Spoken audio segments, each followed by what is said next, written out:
Roland Garros was a dream. Physically and mentally, the toughest tournament.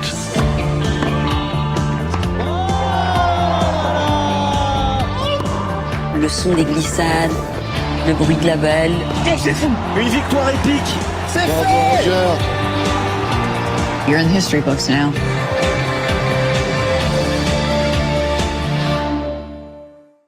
Coco. What a tournament for golf. Coco Golf.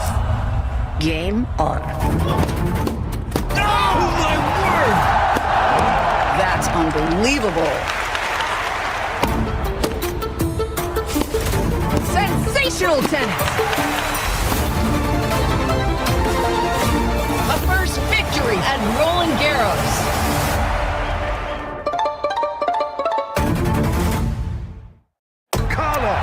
Carlos, the champion. Once again, Carlos Alcaraz. Game on. Incredible. Oh, that is superb.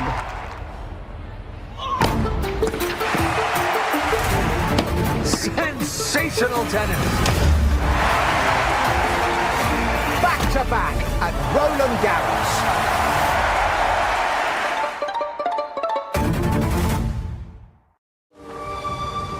There is a race none can win. No matter your skill or execution. Ladies and gentlemen, start your engines. No matter how hard you try. But if instead of looking to win, you approach it differently. If you control everything you can, while accepting anything you can't.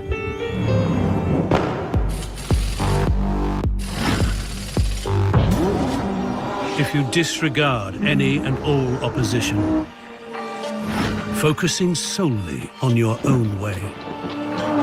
If, whenever you need to, you don't hesitate to restart the clock. And leave to others the counting of its seconds.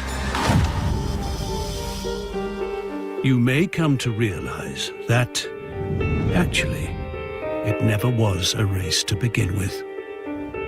And if it isn't a race, then you have nothing to lose and everything to gain. The Cosmograph Daytona.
Yo, OC with you on the original OC channel. It is Sunday night, the 8th of June, 2025. And welcome to the Sunday Throwdown.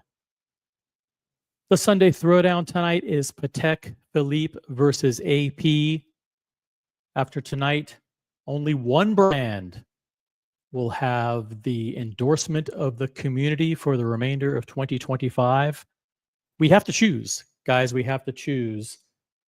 There is no longer room for both Patek and AP in your journey. Your journey is going to require you to choose. And the choice tonight for the community is crystal clear. Will you choose Patek Philippe or will you choose Audemars Piguet? We will go through the 2025 releases for both brands in excruciating detail. We will review their product lineups, their vision, their marketing, their history, their legacy, their collectability, and we will finally decide once and for all if it's Patek or AP. Now, will we really do any of those things? No, we will do none of those things. We will do absolutely none of those things, but we'll have fun. We'll have fun talking about it. I will be choosing one of those two brands over the next several weeks to continue my journey. And I need your help. I need your guidance. I need your help to decide. We may do a poll. And that poll may be, actually, we may do a poll for anybody who wants to jump on the panel. We'll do an individual personalized poll, and you can pick the brands that you want to consider for your journey, and the community will vote. And by the way, if you agree to allow the community to vote to determine which brand is best for you, those results are binding. True, they're absolutely binding. You cannot second guess or renege on your commitment to follow the journey of the brand that wins the election. Now, all that being said, guys, it's 24 people watching. Hit the like button. Let's get to 10 likes right off the bat. If you haven't hit the like button yet, hit the like button. And let's welcome Macallan Drinker. Macallan Drinker is a member of the original OC channel. Very much appreciated. I love the check the member milestone chats. Click on the currency icon, which is the $ if you're in the United States, and make sure you use your free super chats. If you don't use them, you lose them. But welcome, Macallan Drinker. Hope you're doing well. 5th to upvote already. First comment, but 5th upvote. I'm loving it. Thank you very much, Macallan Drinker. Hey, Joseph D is in the chat. What's up, Joseph? The title of the stream should be renamed Royal Oak versus Patek. Interesting. I think I get where you're going, Joseph. Like, in other words, AP is predominantly the Royal Oak company, whereas Patek Philippe has a wide variety of different choices. They have all kinds of different complications and collections. Interesting. Huge shout out to Wayne's World, member of the original OC channel at the campaign senior consultant level.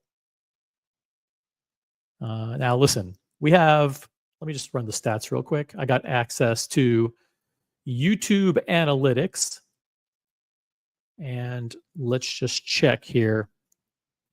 I'm very transparent with you guys. I have nothing to hide. Absolutely nothing to hide. How many members are there of the original OC channel? The answer is there are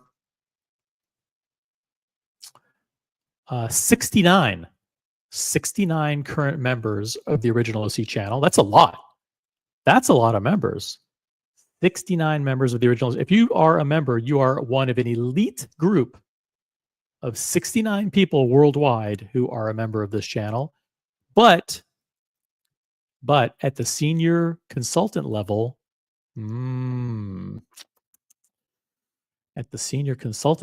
it's not anywhere near that. The senior consultant level, there are only 14 people. There are 14 people worldwide who are senior consultants, and Wayne's World is one of them. As a matter of fact, he's been a member pretty much since day one. Great weekend for tennis and Rolex. Wayne's World OC thanks you for your membership. I thank everybody, but especially Wayne's World Senior Consultant, which is probably like a $300 a month level. It's a pretty high level. So that's an incredible amount of commitment. Thank you, Wayne's World. Got Sammy in the chat. Patek, hands down. AP is a one-trick pony. Geez, that's already you're already the second person who's kind of echoed that theme. Welcome to the chat, Sammy. Hope you're having a great Sunday night. Muhammad Ali, an incredible member of the community, is in the chat. Patek or AP, I'm going to be selfish here. Whichever brand looks after me first will get my vote. Hey, there's something to that. There's something to putting the brands to the test and seeing which ones are loyal, which ones appreciate your business and your loyalty more. Nothing wrong with that. And Muhammad Ali, a fantastic member of the OC channel. Thank you so much. And we got Ray. Hello, OC and family. What's up, Ray? I hope you and your family are doing well as well.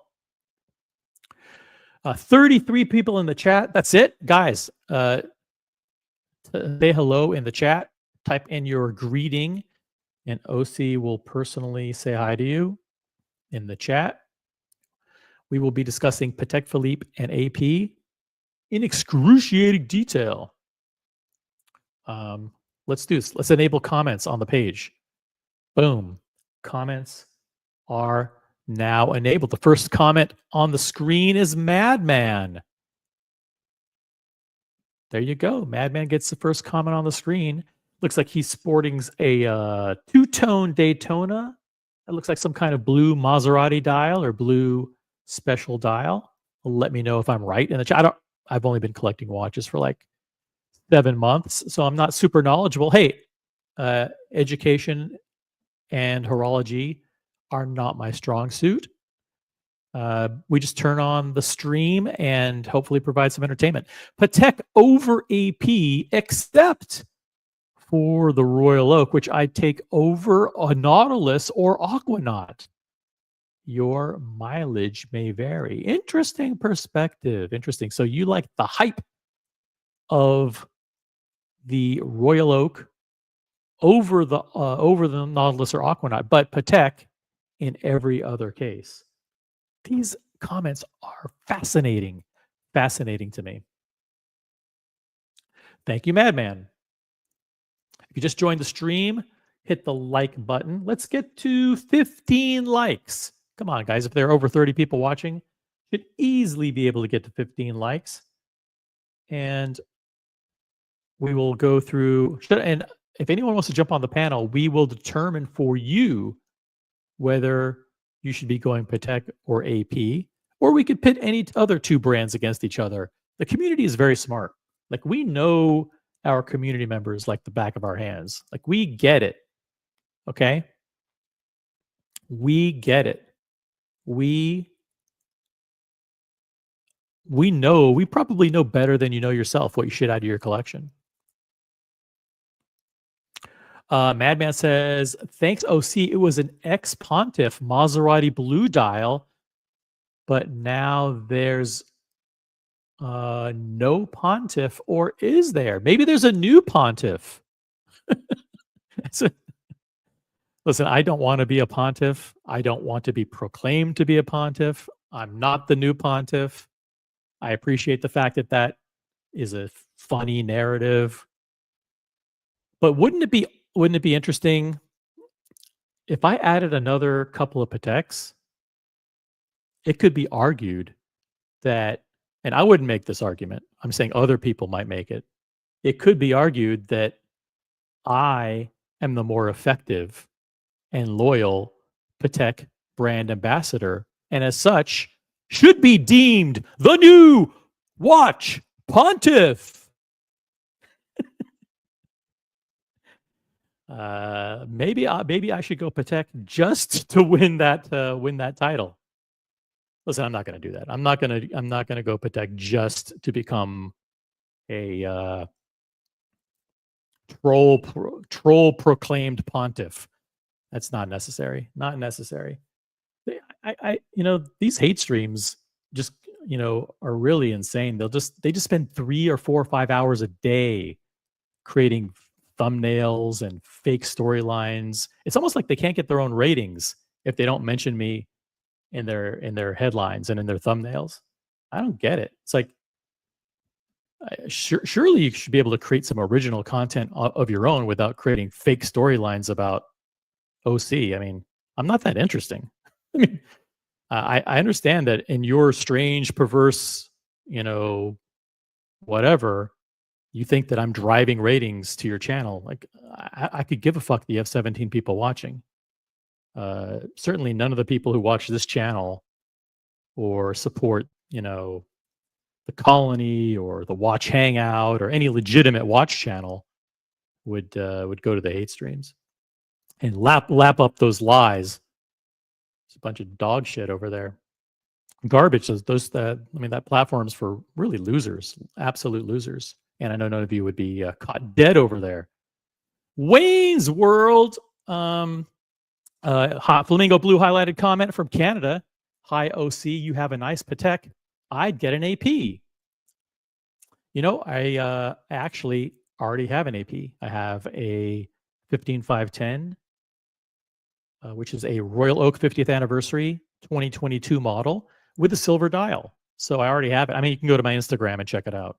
So I already have an AP. The question is, if I went with AP again, what would I get? Or if I went with Patek again, what would I get? And that, I think, is the question. That is the question. Log Jam 2. Thank you very much for the super chat, Wayne's World. Log Jam 2. Talking about Patek and AP is nice. Being able to get one would be nicer. I know these aren't easy to get, guys. They're not. But it depends. I gotta say, it depends. It depends what you like. If you think you're gonna walk in, it's funny. We were talking with Cloud Ken the other day. Cloud Ken was on the panel, and he said, "I went into AP and I asked for a blue Royal Oak." It's like, dude, how many times do we have to tell you? That is, you do not like AP. If you walk into an AP boutique and say, "Yes, I'd like my first watch. Can it be a blue Royal Oak?" I mean, they're going to not only laugh at you, they're just going to throw your name into the garbage.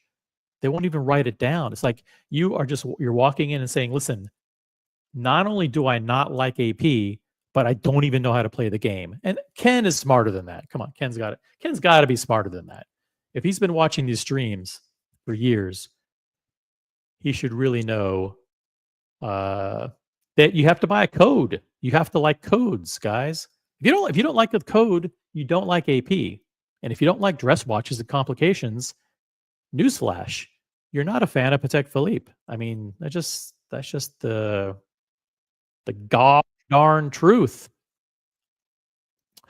I will now add somebody to the panel who I think is a big fan of Patek. I'm not sure if he's a fan of many other brands, but ZD, welcome back to the channel. Hey guys, how are you? Doing pretty good. How you been? I've been very good, thank you for asking. I had a new watch pickup this week or 2 weeks ago, which I thought I'd share about. Wait a minute. You were just on like a couple of weeks ago and for that epic show where you did we had that incredible conversation. Totally, yeah. No, this this came completely and totally out of the blue. I was shocked by the phone call I got. How much time do you have? I don't know. I've got like kids floating on a Sunday, like walking in and out of rooms, wife, popping in and out. So a little time. So hang out with us for a little bit. Let's. For sure. I want to make sure I want to say hi to Doc Mick in Florida. You really are pretty boring. I know, really boring. But listen, you guys got nothing else to do on a Sunday night. You might as well just kick back, grab a coffee or a cocktail, and listen. Madman says, I really like your current 3-piece collection, OC. Are you tossing up between a new AP or Patek to add at the moment? What do you mean by 3-piece collection? I have like I have like 15 watches. Madman, I have too many watches. 3 of which are probably on the chopping block. That could be extended to 5 if I really want to. But my core models, just in case you didn't know, I have the silver dial Royal Oak 41.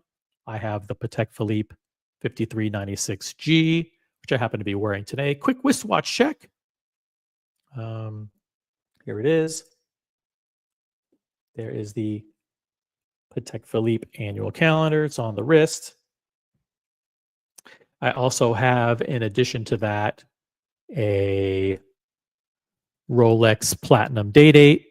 I also have a Rose Gold, Sundust Diamond, Baguette, Oyster Flex Daytona.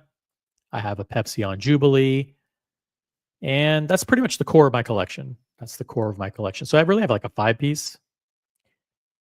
You add, and then if you want to add to that, I have a King Midas and a Texano and Seamaster and a Zenith and other stuff. But I would consider those 5 part of my core collection. And the question is, Madman, yeah, should I go with another Patek or another AP, and which one makes sense? Thank you for asking. MD Chaz in the chat. What's up, MD Chaz? You're a member. Thank you for using the members only emojis. Don't forget, guys, there are members only emojis available. Check them out. Guy Shea is in the chat. Patek for me. Way more variety. I agree. AP is mainly the Royal Oak. You're like the 17th person who said that so far today. Patek has a lot more from which to choose, including vintage and neo-vintage. And we've got the JJ and his team at the Watch Hangout. The Watch Hangout officially endorses Patek Philippe in 2025. Well, there you go. That's a very strong endorsement. Guys, newsflash, the Watch Hangout endorses Patek Philippe for 2025. Okay, very, very good. Now, ZD, refresh our recollection. When you came on last time, out of the blue, we didn't know who you were. You just kind of jumped on the panel. What do you want to bring the audience up to speed? What was it that happened? I mean, since our last conversation, which I really enjoyed, I got a sort of a text, I guess, out of the blue. No, before that, refresh everybody's recollection. What happened on the last show? In your own words. I don't know. I introduced myself. I sort of talked a little bit about my collection. We talked a lot about pricing, which is something that drives me crazy in today's day and age. I don't know. It was all in all a really positive conversation. I really enjoyed my time. Yeah, it was good. It was good. Madman says, damn, sick collection. For some reason, I thought you had the Patek, the Royal Oak, the Platinum Day-Date. Yeah, that's it. Those are my main 3 pieces for sure. But I also have the Pepsi, which is my casual watch. I have the Daytona, and I have a couple of the pieces, the Zenith and the Seamaster Diver 300M.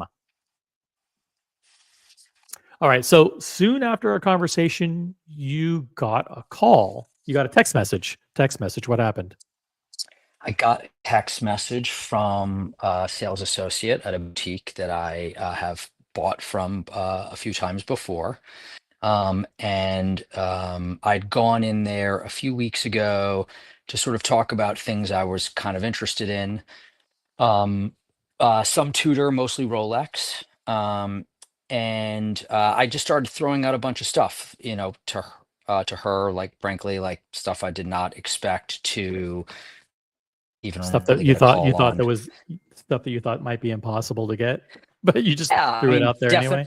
Totally. I mean, it was, a bunch of day dates that I was sort of interested in, the green ombre dial, the, rose gold with the chocolate dial, the rose gold with the new olive dial. I sort of made my interest known in the new 1908 all gold, which I had tried on at another boutique and sort of really thought was pretty cool. So I was just, and we were just kind of shooting the shit, and I just sort of threw out a bunch of different stuff. And lo and Stop right there. behold, Stop yep, right there. Stop. So, please. what was the last thing that you bought from this particular AD? The last thing I bought from this particular AD was a 36 millimeter Datejust Wimbledon dial, fluted Nice. bezel Jubilee bracelet. Absolutely beautiful configuration. One of the best, if not the best, for sure. And how long ago was that?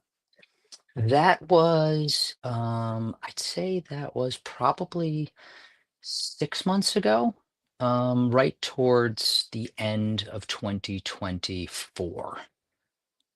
Hmm. And I'd been talking to them for a while about really Sprite, a GMT, frankly, either bracelet. And I sort Mhm.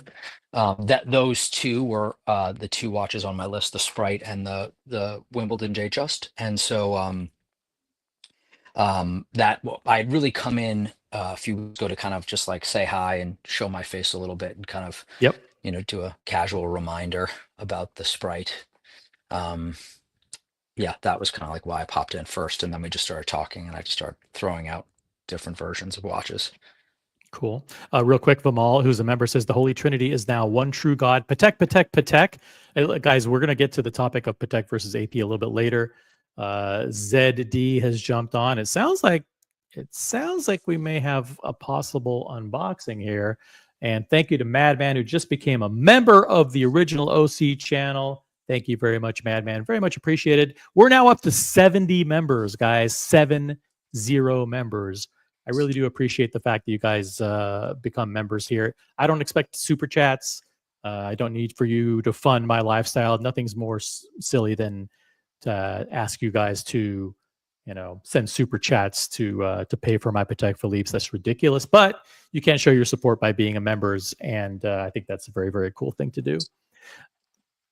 Now, let's see here. You got the so you listen. If you were spitballing quite a bit. I mean, you were talking GMTs. It sounds like Hmm. you've been talking day dates. You've been throwing out crazy configurations of Daytonas, 1908s.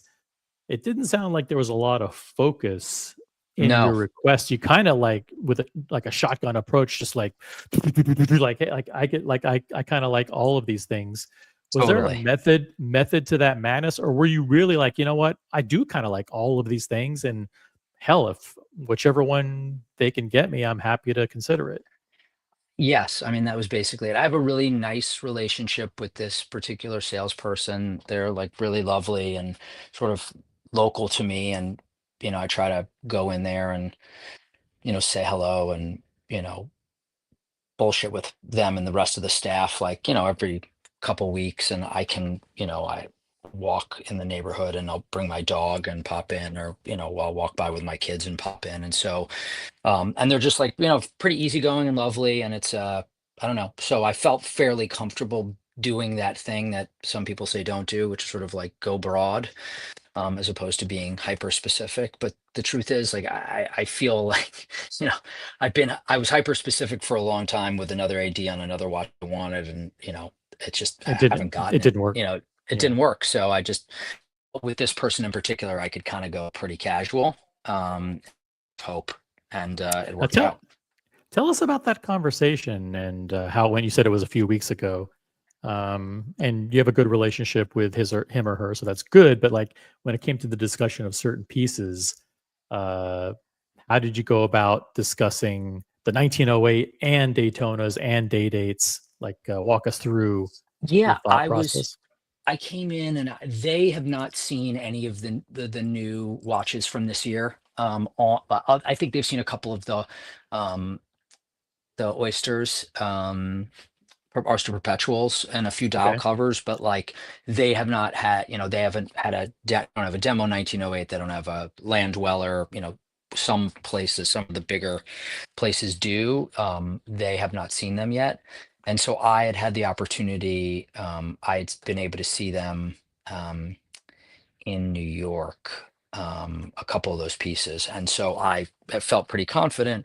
about like what I was interested in. And so I came in and we were just sort of talking, and I mentioned the fact that like I got to see the Land Dweller and the 1908, and you Interesting. You know, made a that secret trip to New York and you didn't check in with me first. Interesting. I apologize. It was literally no more. It's funny because I thought of you. I did go to I went to uh Yoni's place. Yoni Ben Yehuda's Material Yeah, Good. Material Good. I went up there and I checked out the Jean-Claude Biver watch, which was absolutely incredible. A true stunning piece. But so yeah, I was there for one day where I could kind of like knock around, and then I had one real business day, and then I came back to California. Gotcha. I want to But pull up something just before you yeah, continue. I want to pull up something real quick because just by coincidence, you happened to mention Yoni. I wanted to, let's see here. What do I have? Where is it? Okay. Just give me 2 seconds. Check this out. This was lot 105 in yeah, I today's saw that today. Yeah, what it auction. sold for. And Crazy. yeah, Yeah. so this is a Cartier Santos Dumont, and it's a special edition that was commissioned, Designed. Yeah, designed. designed Yeah. and commissioned Yeah. by a certain person. I won't name who that person is just yet, but there were this person went to Cartier and said, "I want to make a special watch, and I want to have it so the dial represents the entire world in terms of the numerals. So it has Roman numerals. It has uh, uh, English Arabic. It has like Middle East Arabic. It has Asian, Chinese, and Japanese characters on it. And so he went and commissioned 25 of these, and number 14 of the 25 was lot 105 in today's Phillips New York watch auction. The estimate was 15 to 30,000, and as you can see here, when all was said and done, that watch actually hammered, meaning the hammer price was $95,000, and you add on those delicious Phillips commissions on top of that, it brought the price to $120,650. The person who commissioned these 25 watches was Yoni Ben Yehuda. He went to Cartier and he had the clout to actually get this watch made. It was made for him. Yeah, and there's a great article in the New York Times, I think, about this watch and about him doing that. For people who haven't seen it, I thought it was really cool. Yep. Madman is right here. When you go to New York, you've got to kiss the ring, man. I know. I made a mistake on my phone. Surprised they even let you in the city. That's okay. I spent we'll a lot catch of up over time in coffee. Jersey City, so you know it was a brief New York City interlude. Sounds good. I know it's in I know it's in Jersey City, so I won't reveal where you work. One of the big financial companies. All right, so back to the action. I'll go back to the. It sounds like we're going to be talking about Rolex. I don't know for sure, but you were certainly talking a lot. Now you mentioned also the T word. You mentioned Tudor. Yes, I did mention Tudor, but okay. Well, but that's not where this conversation ends for us. How did you mention Tudor? I mean, are there things that you actually kind of like that Tudor has out right now? I happen to really like that. I think the new red Black Bay 58 is awesome. I've tried that on their 5-link bracelet. I think it's great. Like I don't know that I'd buy it because excellent answer. Oh, what a great answer. I don't know that I'd buy it. There you go. I will not buy great. it. How about that? If money was no object, and like I felt like I could just splurge on anything at any point in time. Like when I put that on, you definitely wouldn't buy it then if money were no object, because you'd have way better things in your collection. Really like that FXD GMT that they make, which I've never seen in person. They don't seem to be coming in that much at the moment. And But yeah, so those are two things from that brand in particular that All right. I think are cool. The main thing is you didn't buy them, but it's cool Nope. to it's cool to look at Tudor, like let's say they go to get you water. Like say, hey, I'd like a sparkling water, and you turn your neck because your neck is, you want to stretch your neck, and it turns and you kind of look at the Tudor display way across on the other side of the store, and you Yeah. look at it and you go, hey, oh yeah, Tudor, they're also over there. It's helpful to just like have some like extra lubricant in the conversation, so you just like bring Tudor up, I guess, That's is a very, good very, way very, very good way smart, to put right? it. That's a Yeah. very, very smart thing to do.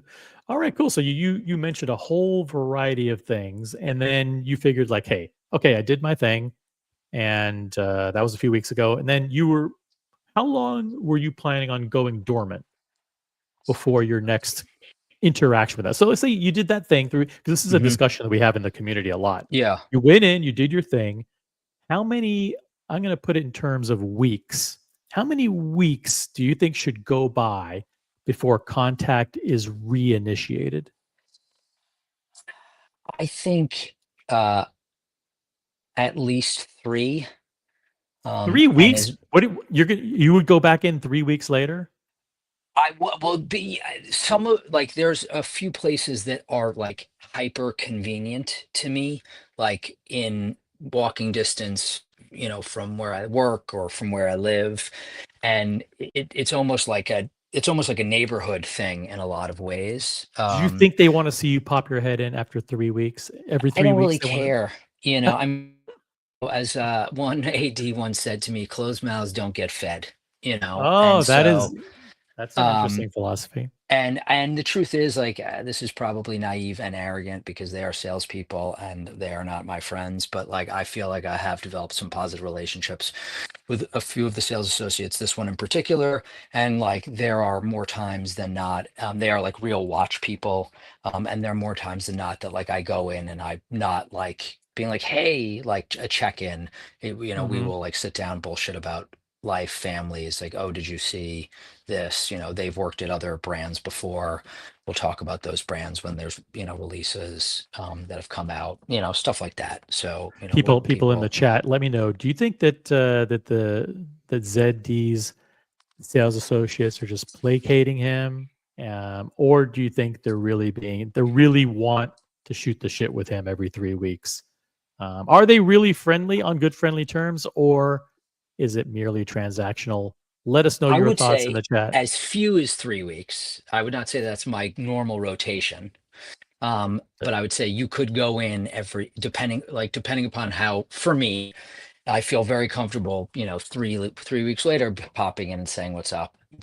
Doc Mick says Water. 12 weeks minimum. 12 weeks Insane. minimum. Yeah. I mean, like, yes, everyone's got their stories, everyone's got their things, in this situation, I popped in, I didn't have to wait any additional time.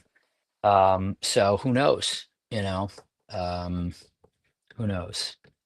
All right. 12 weeks is a So long time. That's, I would probably be in the three minimum months. 8. I would say minimum 8 to 9 weeks for me. Yeah. And that's when I even like when I used to work in the city, Hmm. my AD was right around the corner. Yep. And it was tempting to want to kind of like go in there, but I think you have to show some discipline, because like I understand squeaky wheel gets the grease, but also, you know, you don't want them I talking behind your back like, "Oh my god, totally. that guy's here again." So it's kind Yeah. of a I mean, fine line. I couldn't agree more. I listened, I don't know if I'm okay to mention another podcast, but Risk Check Pod. They just did like how to get yourself a Rolex because the host worked at Rolex and he sort of talked about, and then they did how to get yourself a Patek as well, because he worked at Patek, and must have been in Such New great York at one of advice. this. Yeah. Wonderful advice that they gave. Yep. And No. you know, I look, I think that it really depends on, for me, like if I go in and I sort of say like this is what I'm looking for, I may go back in, but I'm not saying how's it going with that. That doesn't come up. That will Right. not be part of the You're just shooting conversation. the shit about other stuff. Yes. Apparently you have the kind of rapport where you're talking about, other stuff that's going on. You have a common interest in sports or music or Totally. whatever. And Yep. got it. I got it. Cool. Bruce G, by the way, says, sounds like the Cheers bar of ADs. Yeah. I am Where Norm. everybody knows Yes, your I am Norm. name. Okay, so this was just, 3 weeks ago? Yeah. Okay, so 3 weeks ago, you went in there. You gave them a spattering of different models that you liked. And what was their response at that time? It was just, I don't know, it was a very kind of casual conversation. So it wasn't, what do you, what have you, I sort of said, oh, I saw this and that, like I would be super into the 1908, that would be very cool on that And they're gold like, cool, bracelet. I thought it was interesting. yeah, cool. Thanks They're like, for coming in. Always great seeing you. We'll yeah, be in totally. touch. Okay, great. Like, we'll add it to your, or whatever your profile. Your profile, exactly. Yep. Got it. Okay. And you put it in the back of your mind. And which one were you? Okay, I can't ask that question. That's a silly question. Which one did you really want? Let's see. Guys, you got to help me out with some yes or no questions here. Sounds like ZD got the text. Okay, what did the text message say? The text message was a question about would this specific watch interest you? And quite frankly, it wasn't something that I was interested in pulling the trigger on. And I sort of hit the ball. All right. So wait a minute. So was this watch a completely different collection than any of the ones that you had requested, or was it No, it was in the collection. It was in the collection, but was it a configuration that wasn't your preferred configuration? How far off of it was it from what you really? It was off by color. It was off by color and dial. So it was in the collection, but off by color. Yeah, those are two major things. So in other words, Yeah. the alloy was off and the dial color was off. Got it. Correct. Yeah. Yep. Yeah. Would you be interested in this? And it's, well, thanks for checking, but so you phrased it. Yeah. I mean, it was a harder, it definitely was, it wasn't like an out and out dismissal for me, when the text came in, I was sort of like, I don't know, like this is not bad at all, but like, is this actually what I want? And you're kind of always, you're shocked that you got the text on a fucking random Saturday, Yeah. You're like, hello, you're like, oh, what could this be about? Right.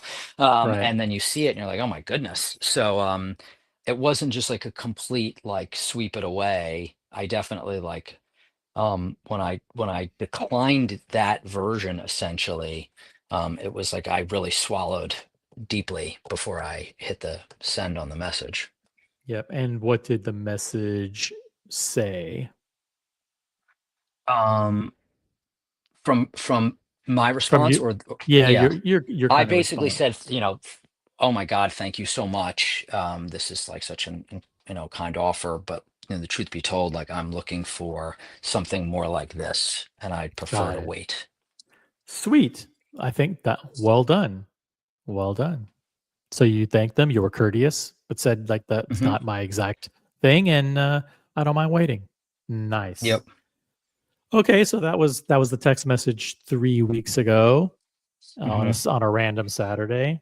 And all right, great story, ZD. Thanks for coming by. Great stream, guys. Reminder to reach for the crown. We're not going to do the Patek versus AAP thing. We'll do that another day, and we'll catch you another time. Good night.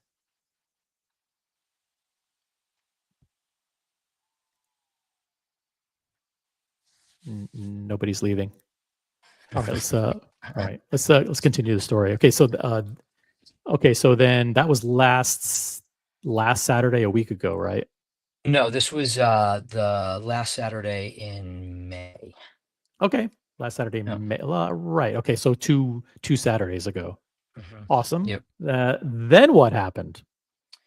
I when I said that, I responded with a photo of what I was interested in, and then they responded right away. with an IC.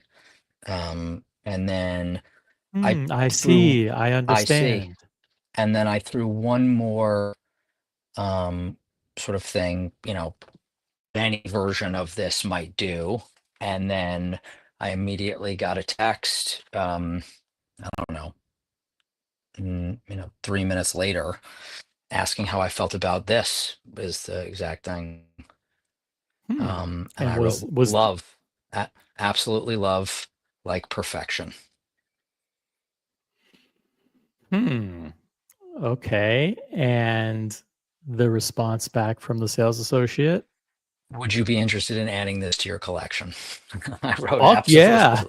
absolutely, And you wrote absolutely, absolute. Okay. absolutely. All right, cool. Then there was some logistics and you planned and you made an appointment and you came Yep, down and did the exactly. did the dirty deed. Did the deed. Wow. I can't tell you. I mean, Rolex gets a lot of crap about how vague the journey can be, and you know, sometimes it's difficult to get essays to respond to you, and sometimes you feel like you're in a black hole. But the thing that they do right is when they do actually reach out to you and make your dreams come true, they do make you feel special. And I don't know. I mean, because it's hard to get, there is a particular joy and satisfaction on getting those messages like, "Hey, would you be interested in adding this to your collection?" It's like, "Who, me? Yeah. Really?" It's like, so gotta I hand was it to them. listening to your conversation yesterday. I can't remember with you guys were talking. It was Ken was getting kind of beaten up about thinking he could get a hot watch, and I can't remember the gentleman who was very seemingly very knowledgeable in AP, and sort of like the moment the person opens your the person who sets up your profile, like you cannot shake that person. It's totally true, Right. in my experience. And Buckley was on the panel. Yeah. Oh, Buckley, yeah. And it's different with Rolex because there are obviously like a bunch of these different places fall under different banners, and they're not connected when they are not, you know, When they're Watches of different Switzerland retailers or and with the different. different retailers. And sometimes you just get lucky. I mean, that's really how I equate this more than anything. Like I got I walked in, and I the person who started the conversation with me the first time I walked into this boutique, like, has been exceptional, and that's like kind of it's good fortune more than more than anything, and so that is because there's people I think I have a great relationship with in other places, and like I've gotten, I got a watch from them a couple of years ago, and they know that I have interest in other things, and I sort of keep up with them or what have you, and I've gotten nothing, so Yeah. it's just sometimes it's luck of the draw. Well, indeed, it sounds like congratulations are in order. Let's start the interrogation or the yes or no questions from the chat.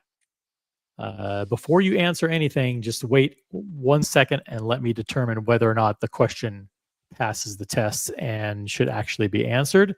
Here's the first question from MD Chaz, member of the OC channel. Is it a yellow gold onyx day date? That's a It is very, not. very, very, very specific guess. It is not. Okay. Good specific guess. But hey, the answer is no. Nice try though. Uh, anyone in the chat can jump. You can jump on the panel. The link is the link pinned? Hold on a second. Let's fix this here. Join the panel.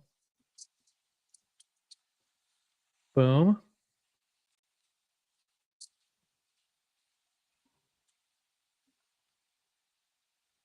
Yeah. Okay. It's pinned. It's pinned. The link is pinned to join the panel, or you can just type in your questions in the chat. So let's see. Could it be a day date, or is it a Daytona, or is it another date just? Who knows? Oh, it could be a 1908. Hold on a second here. Let's go to the 1908s. let's just take a look at what we got going on here.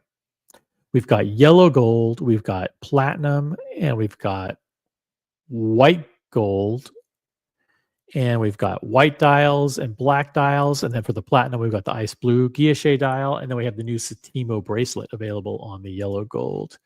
Which one of these would, without giving anything away, which one of these configurations do you like the best? Oops, ZD's gone. Oh, dropped off. Hold on a second. All right, he's back. I'm back. Would it give it away? Would it give anything away if you revealed what your favorite 1908 is? I wouldn't. I wouldn't. I mean, my favorite one is this new 1908 gold on gold bracelet. Wow. I should say I've seen all of them except for the platinum. They don't seem to ever have. No one seems to have seen that, or they've seen one of them since it's come out a couple years ago. But that bracelet is awesome. It's killer, huh? It's killer. It is so great. They really did a good job with it. And yeah, I can't wait for these. I mean, I don't think they want to have them as exhibition models because they would have to create too many of them to give each AD one model. I think they should maybe have one for each city and do it that way. But it's a great price point too. I mean, it's obviously not cheap by any stretch, but like if you think about, Attack in there 6119, which is obviously a fantastic watch, but it's white gold on a leather strap for $35,000 and a manual wound movement. I mean, this is same amount, all gold watch. It's pretty incredible. Yeah, it's funny that Julius Caesar in the chat guessed the 1908 with the gold bracelet. It is not the correct answer, but it is one of the ones that he loves. So in that respect, you nailed it. Muhammad Ali is in the chat congratulating you in advance and asking, is it, be careful if you, is it in the Oyster Perpetual collection? It is not. It is not. Okay. Well, that pretty much narrows it down to, let's see, it could be a Daytona, it could be a GMT, it could be a day date. It could be a lot of different things. Guys, if you have a guess in the chat, yes or no questions only. And reminder to upvote the live stream. Let's get to 30 likes, guys. We've got 50 people watching. We should easily have 30 likes. And if you want to jump on the panel and share in the special moment with, you prefer ZD or ZD? Which one? I'm enjoying the ZD. It's a new thing. ZD is very European, right? Very European, yeah. Let's go for the most specific guesses available. Doc Mick in Florida says, is it the turquoise blue Daytona on Oysterflex? It is not the Tiffany Daytona on Oysterflex. That would not the tip. That's a level of I wouldn't own that anymore. I would have flipped that immediately. I wouldn't even have talked about it on this channel. That would have gone right to a gray market dealer and I would have made $100,000. Yep. By the way, speaking of gray market dealers, check this out. This is the just so happens I happen to have this pulled up. This is the That Watch Guy London channel, which is the media arm of BQ Watches in London. And today they unboxed what is apparently a check it out. We'll play it. It's the new turquoise blue Daytona in yellow gold on Oysterflex. And I think because of the Oysterflex, there's not as much gold. Yes. So I think It breaks Tiffany it up will really go well because it's not on a whole yellow gold watch. It's just the case. And I also think with it's like stunning. the black subdials with the black bezel goes with the Oysterflex. It looks pretty good in real life, don't you think? I mean, it's pretty good. By the way, huge shout out to Kylie Jenner and Kendall Jenner for unboxing that. Let's I would have liked it better if they had put that on in white gold. I actually think it would have looked better than the yellow. Yeah, I think so too. But they did their research and they decided that that would be the color combination. So, yep. Thank you to that Watch Guy London. Thank you to Kylie and Kendall for unboxing. And yeah, take a look. It looks pretty dang sweet in person. Let's see what else we got. Okay. More guesses in the chat. More guesses. Let's see here. Stunning. I want that Daytona. Let me just go back to that real quick. Boom. Yeah. This isn't my personal cup of tea. I don't love this one, but I can see why some people like it.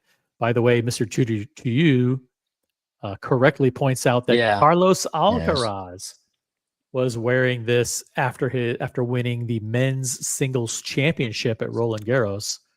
And that's in the video that we showed earlier at the beginning of the program.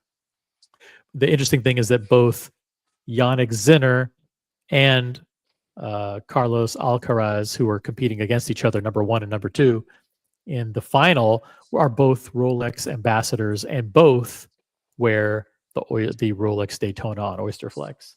So sort of feel like if you're not a Rolex ambassador and you win one of these major tournaments, it's got to be a bummer for you because they're all Rolex and they show like the best commercials around those tournaments. And so if you're like a Omega guy or a Longines guy, it's probably incredible to win. Obviously, what an achievement, but you got to just be thinking, someone would have slapped this, Tiffany, Daytona on my wrist had I been a proud sponsor of the crown. Yeah, if you're a Longines guy, you think you've made it to the top, the pinnacle of your sports profession. Probably not. Probably not. But you're not always one and two. It could be number 11. Yeah. They both had Oyster Flex Daytonas, which is just an interesting coincidence to see them both up there, both donning different configurations, but super recognizable as Rolex. D Wood in the chat, putting on your Daytona is the new I'm going to Disneyland. That's right. Like you're going, go to the grocery store, throw on your Oyster Flex Daytona. That's the way to go.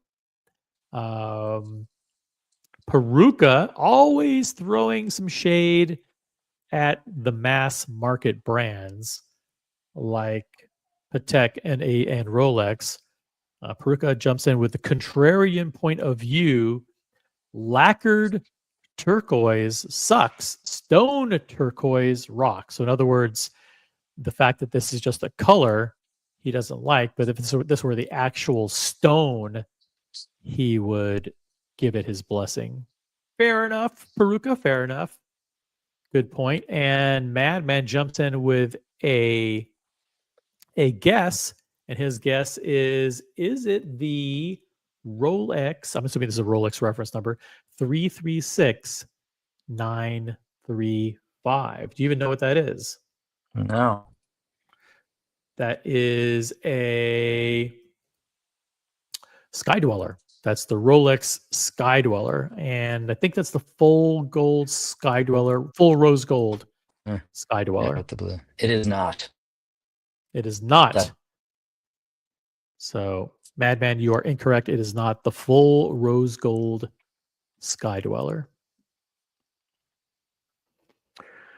Keep the guesses coming, guys. We have an unboxing here. D Wood clarifying. I'm going to Disneyland is what they say. The Super Bowl champ would tell the camera as confetti rained down. Sponsored shout out, of course. Yeah, I'm going to Disneyland. Yep. Now I'm wearing my Daytona. Here is a great yes or no question from Doc Mick. Thank you for keeping the questions coming, Doc Mick. Does it have a date function. Now, this is a very slippery question because if it's a Rolex and you've already ruled out the Oyster Perpetual, once you say that it either does or doesn't have a date function, it either rules in or out certain collections. So it's a very shrewd and very shrewd question, Doc Mick. But listen, you asked it. It's a fair yes or no question. ZD, what is the answer? Does it have a date? It does not. Holy shit. Holy shit. You know what that means? Guys, could it be? Is it possible? Is it possible? Let's go through this.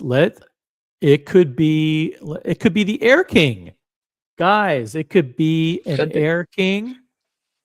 A fantastic millimeter Explorer.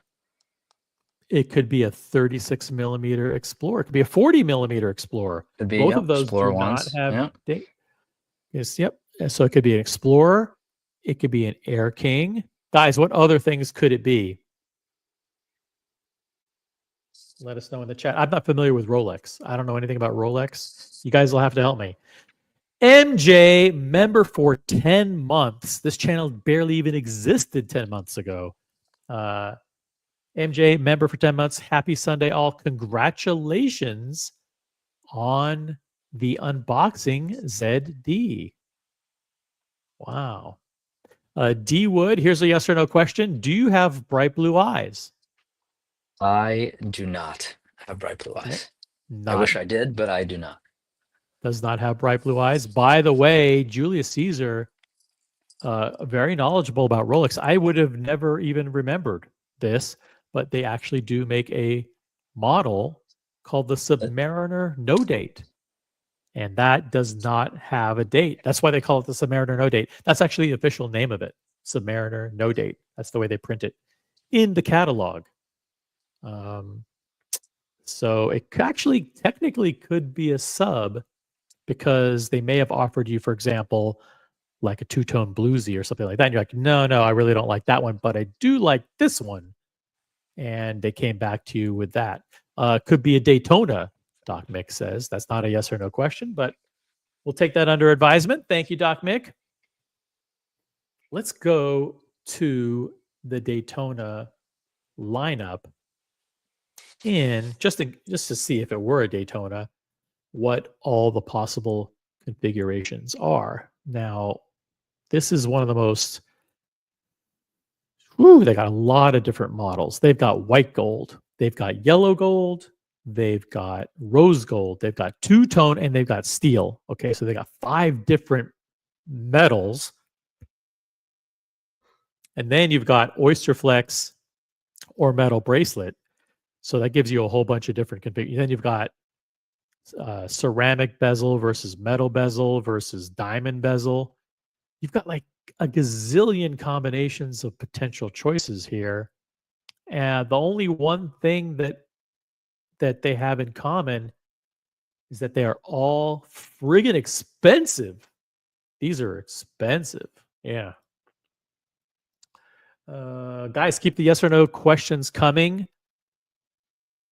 We'll try to narrow it down to a specific collection. I guess Doc Mick and Madman are basically asking.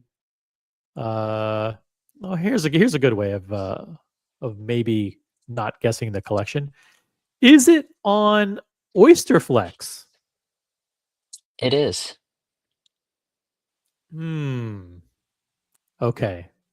So now we know it's a Daytona because the Yachtmaster has a date. The Yachtmaster on Oyster Flex has a date.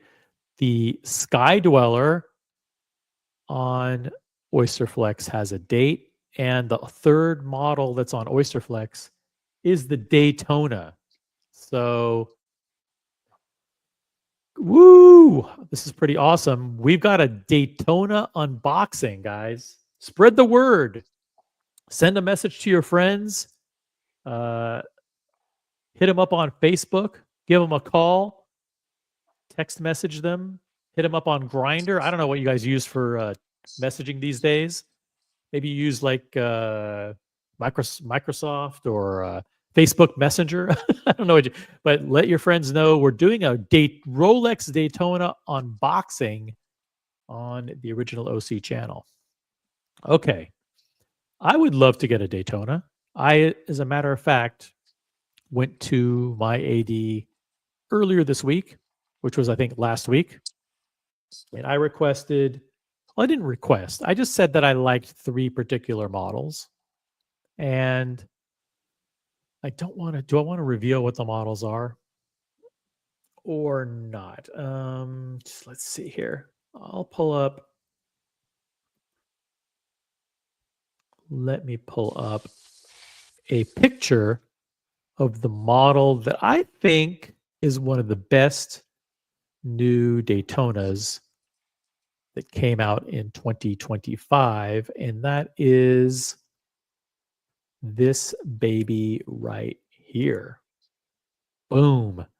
This is the yellow. It's expensive, though. It's expensive. Yellow, gold, green dial date. I did say that this would be awesome to get, but I don't think I'm likely to ever get offered this, quite frankly. Hey, Father Artifact, owner of the incredible white gold Le Mans Daytona, is in the chat. Happy Sunday night, OC. Father Artifact, thank you for being a member. We're doing our Daytona unboxing on the OC channel. ZD is here. He got the call, and we've narrowed it. Oh, he hasn't confirmed it, but I think we've narrowed it down. It has to be, I think it's a Daytona on Oysterflex. One of the new 20. It's one of the new models. So let's. This is going to be fun. Hey, Wristwatchholics in the chat. He's asking, is it yellow gold? It is not yellow gold. It is not yellow gold. Wrong guess, Wristwatchholic. That pretty much leaves us. Let's go to the. That yellow one that you pulled up is fantastic, by the way.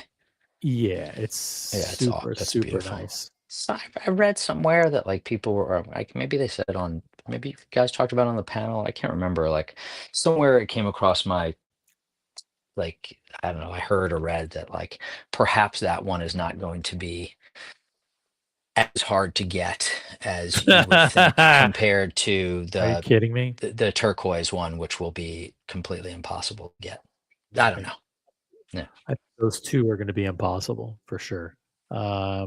This one, the yellow gold green dial, is now appearing in the secondary markets. So expensive too. They've got them for like over $100,000. I've seen two, one at 97,000 and one at 99,000. So yeah, these are expensive. They're basically double retail on these. So, but let's check it out. We've got white gold Daytonas on Oysterflex. Believe it or not, you don't got a gazillion choices. You've got the black Sunray dial, which is known as the Baby Le Mans. Absolutely. We don't know it's white gold. I'm just guessing. Okay. But just assuming it's white gold, you've got the Baby Le Mans, which is a fucking incredible configuration. You've got what they call the Ghost, which is the steel with black subdials. Awesome. Absolutely. You know, Diego has this one. So many people have this watch in their collection. This one doesn't have Oysterflex, so it doesn't count. Let's that was actually one of the ones that I had mentioned. This one in particular. Wow. With the blue dial. How awesome is that? Look at this. Yeah. Then you've got Meteorite. Let's not forget about that. They have Meteorite, and then they have Black Diamond. The rest of these are not on Oysterflex. Let's see if I can go to the configurator. See if that works. And then for rose gold, if I choose the black ceramic bezel, which puts me on Oysterflex,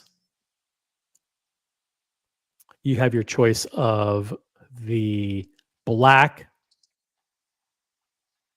Sunray with the Sundust subdials. You've got the new chocolate. Wow, how killer is that? Rose gold with chocolate. And then you've got the rose gold Pikachu, which is the Sundust. Rose gold Pikachu. And then new for 2025, they brought back Another the meteorite. Yeah. I know, meteorite on the rose gold. And then you have Sundust, black and Sundust diamond. And then you have a whole bunch of like crazy stuff with the diamond bezels. Impossible stuff here. Look at the prices on this one. This one is $141,000.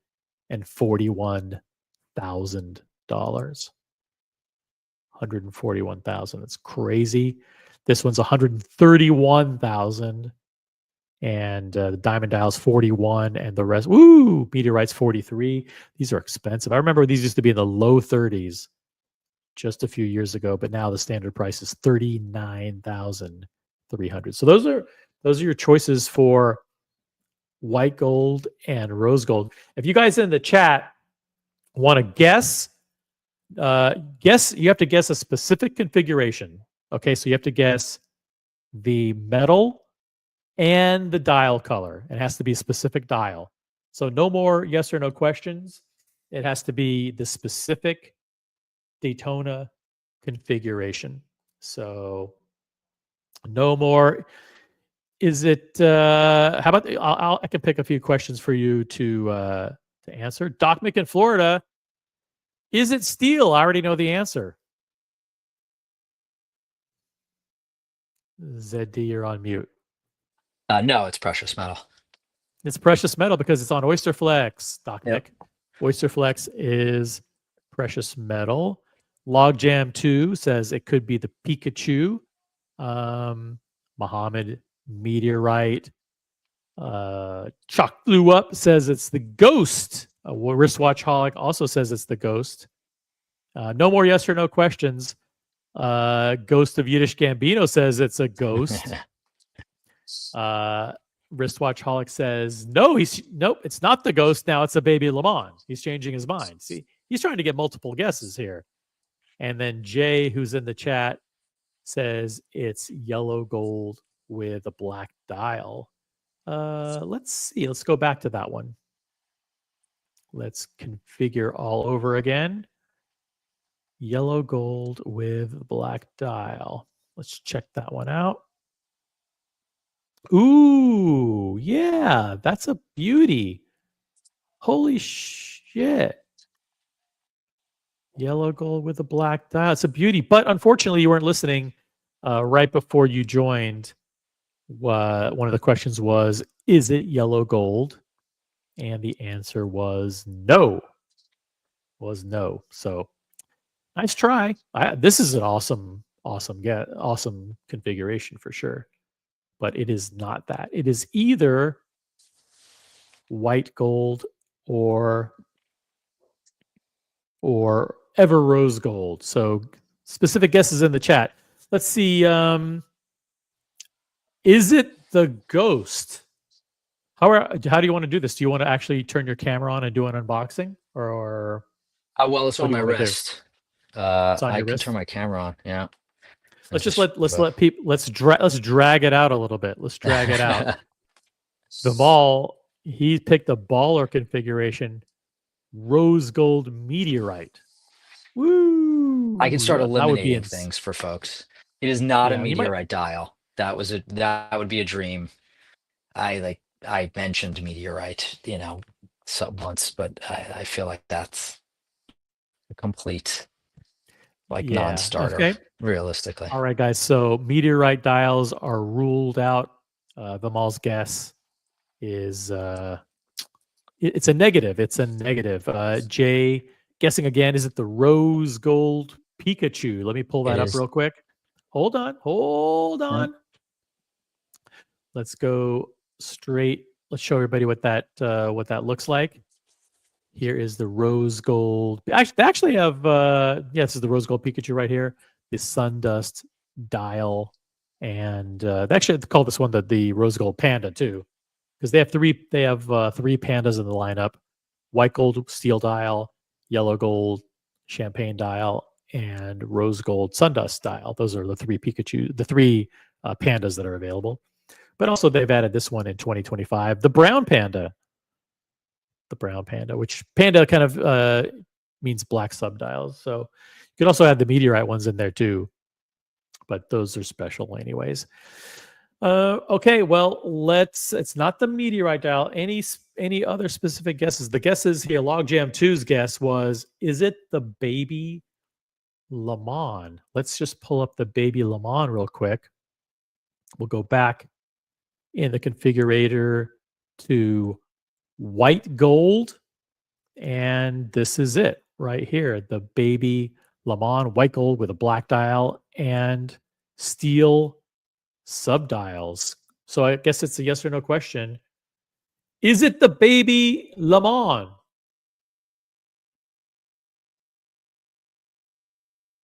It could be. You never know. By the way, Ryan Singer is in the chat reminding everybody to upvote the live stream. We have over 50 people watching. Let's get to 35 likes. 35 likes. All right. Oop, he's gone. He's gone. ZD, come back. He'll jump back on. Thanks, Ryan Singer, for always being there in the chat. Really appreciate you. Madman says, and this is a pretty good point, is there a bad configuration? I don't think there is. What a lineup. He's back. I'm back. All right. No worries. We have 57 people watching.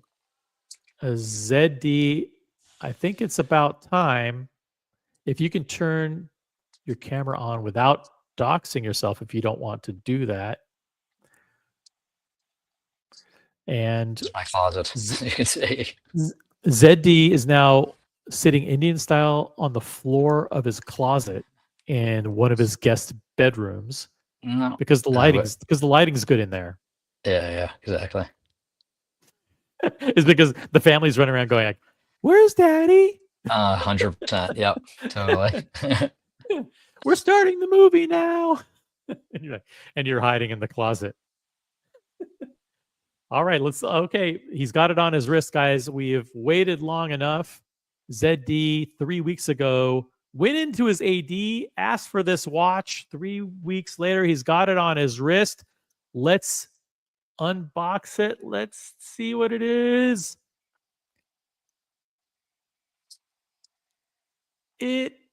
Oh, this is Potato Cam. It is the baby Le Mans. It's the baby Le Mans. Wow. Sorry for the old iPad. The iPad camera is garbage. Oh, there we go. It's a little bit better.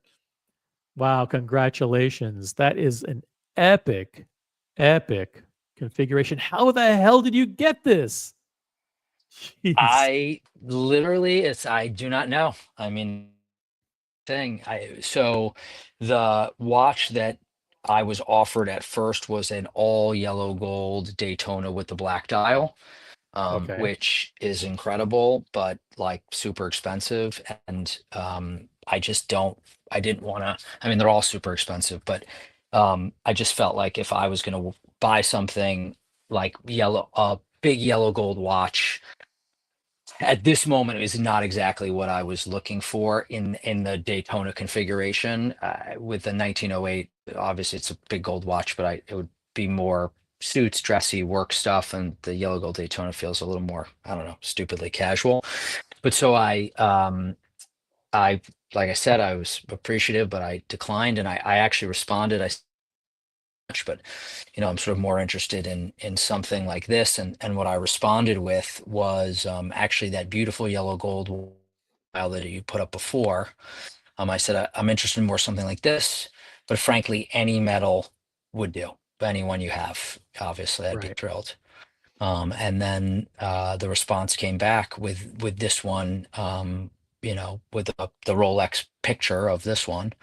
And as I said before, my response was love, absolutely love, perfection.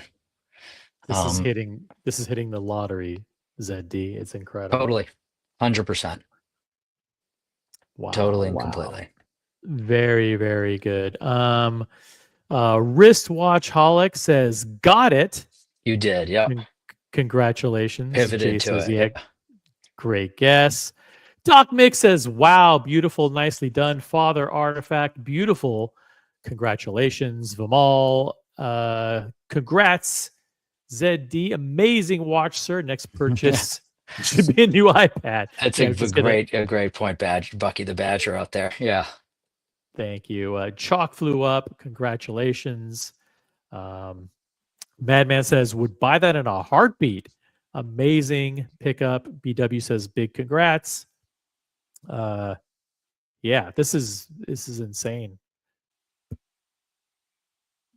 On behalf of the entire community, congratulations. This is awesome. What did it feel like? Have you ever swiped your credit card for something as big as this? This is the second time I have a 526 Patek, which was actually a little more expensive, including tax in this. It's fucking ridiculous. It's a panic inducing. I immediately I'd gotten the call. I got the text on a Saturday. I immediately started to like think about things I could sell. So I've already offloaded 2 of 3 things that I'm getting rid of out the door just to make a little room and generate some cash quickly. Which will not, put that big a dent in this purchase, but will still, kind of like save some edges off. So I started to do that right away. I felt very fortunate because I put it on a credit card that won't I don't need to pay the bill until middle of July. I'm like, that's a huge win. So I've got some more time before I owe the full amount. How did you sell watches so quickly?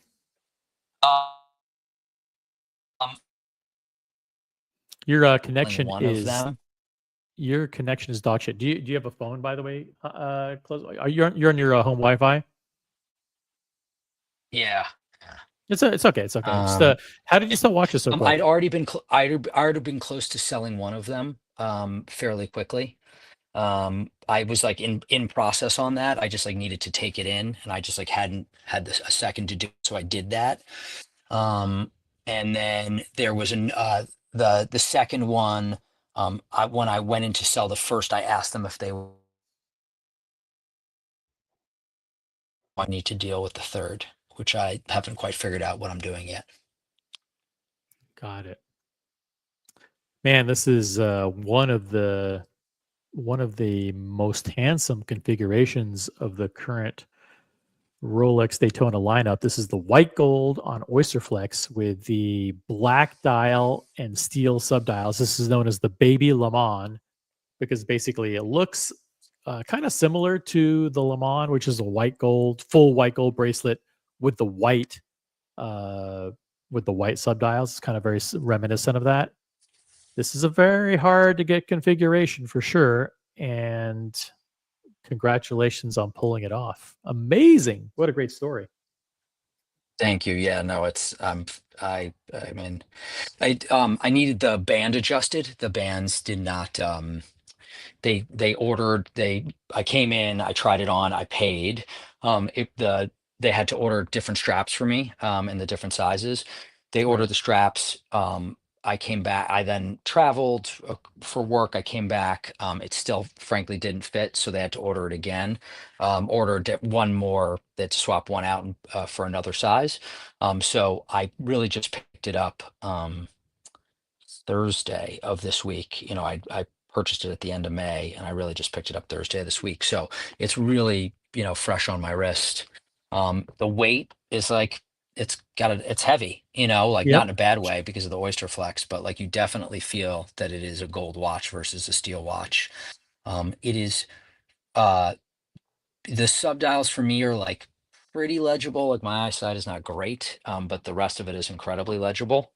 And it's beautiful. I really love it. Yeah, I'd never worn a properly fitted Oyster Flex before. Everybody talks about how comfortable it is. It Mhm. really is sensationally comfortable.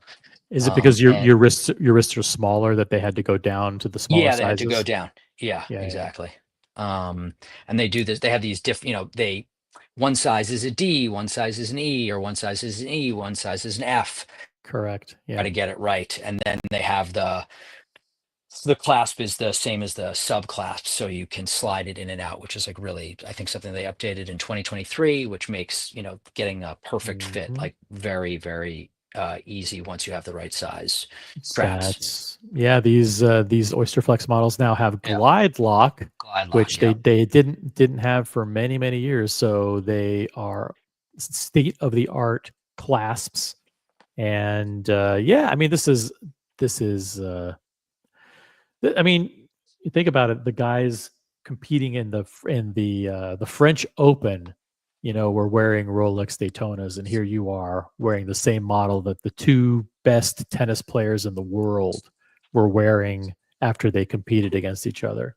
It I just have show, to say, it felt great when I saw that. I'm not gonna lie. I was like, this is so ridiculous that this is what these guys are wearing.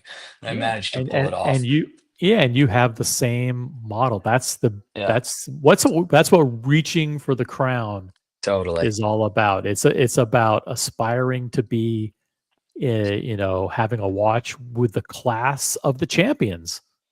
I That's I was watching Wimbledon, I guess last year, I guess last summer.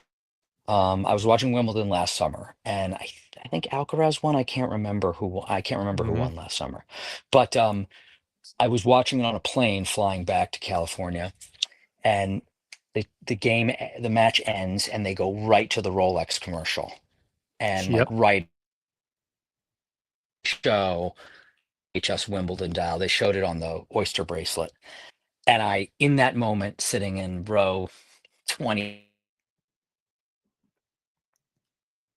myself, I have to get myself a Wimbledon. I was so inspired by of like great tennis into that ad. It was like the most susceptible I've ever been to advertising. I was like, I have to get it. And that is what led me to get my Wimbledon from the same sales associate at the same Nice. authorized dealer last year. So yeah, Very cool. Awesome story. Nothing beats the crown, says Father Artifact. That's true. Sometimes we say this in jest, and yeah, it's a little bit of a starts off as shtick, but there's a kernel of truth to actually a pretty big kernel of truth that Rolex and Patek have very clearly pulled away from the rest of the pack. I think they're leaving AP and all the other brands in the dust. Poor AP. I mean, they really are getting beaten to shreds this year. Um, Not that they're doing it to themselves, but it's just like Patek and Rolex are way too good. Those two brands are the pinnacle of what it means. Now you mentioned you had a Patek dress I watch. do. Which one is that? Yeah. Five The 0. 5226, the Calatrava with the sort Oh, of like gray, uh, it's supposed to resemble the side of a camera dial. yeah, that's what some people lovingly refer to as the asphalt. Yep. Let, Or a there, Hamilton khaki, but yes, also very similar. let me Yeah, pull up. it's a brilliant watch. I love it. I wear it very often. It's very special. Let me pull up a picture of that so everybody can see. Picture is courtesy of the folks at SJX. Yeah, that's it. And I wear it on that. It comes with two straps, that strap and a kind of like kind of coffee covered strap, colored strap, and I have it on that one now. It's great. Yeah, that is absolutely killer.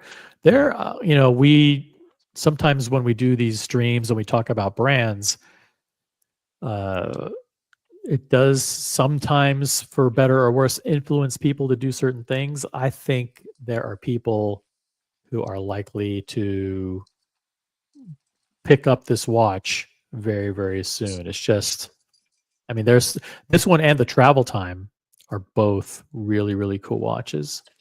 Yeah, they're exceptional. It's exceptional watch. I mean, I'd said this on our last I was on. I had gone in and put down my choice of two, one being that, the other being the 5212, which I'd still really love. But this was the one that was offered, and this is killer. Since we're talking about the topic of the show tonight was supposed to be Patek versus AP, if you were to continue your journey with Patek, what would be the next watch that you'd want to get from them? This is a phenomenal first piece. It could be your first and only, as far as I'm concerned. But yeah, by the way, it may be with how their pricing in 2020. Their pricing is insane, isn't it? Let me just quickly pull up. D Wood says, "Did you see that the Patek prices are back on the website?" Well, I don't. Yeah, they are back on. I saw that. All right, let's do that. Let's go.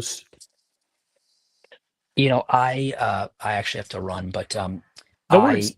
I wanted to say thank you.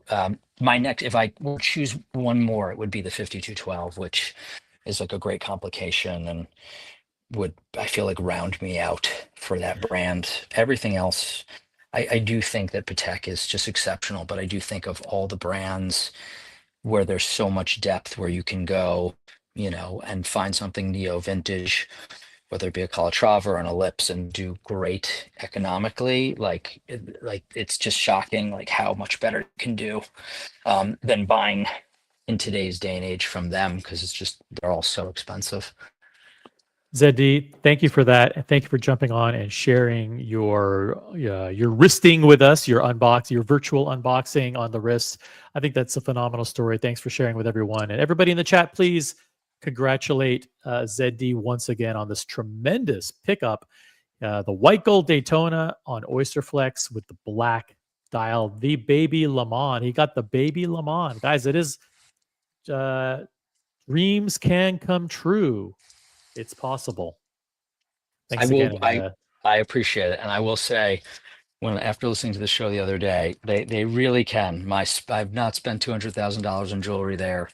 I've bought a few pieces. I've sent them some clients, some friends of mine who were looking for watches. I sent them in when they were able to buy some things, which was great for them and for me.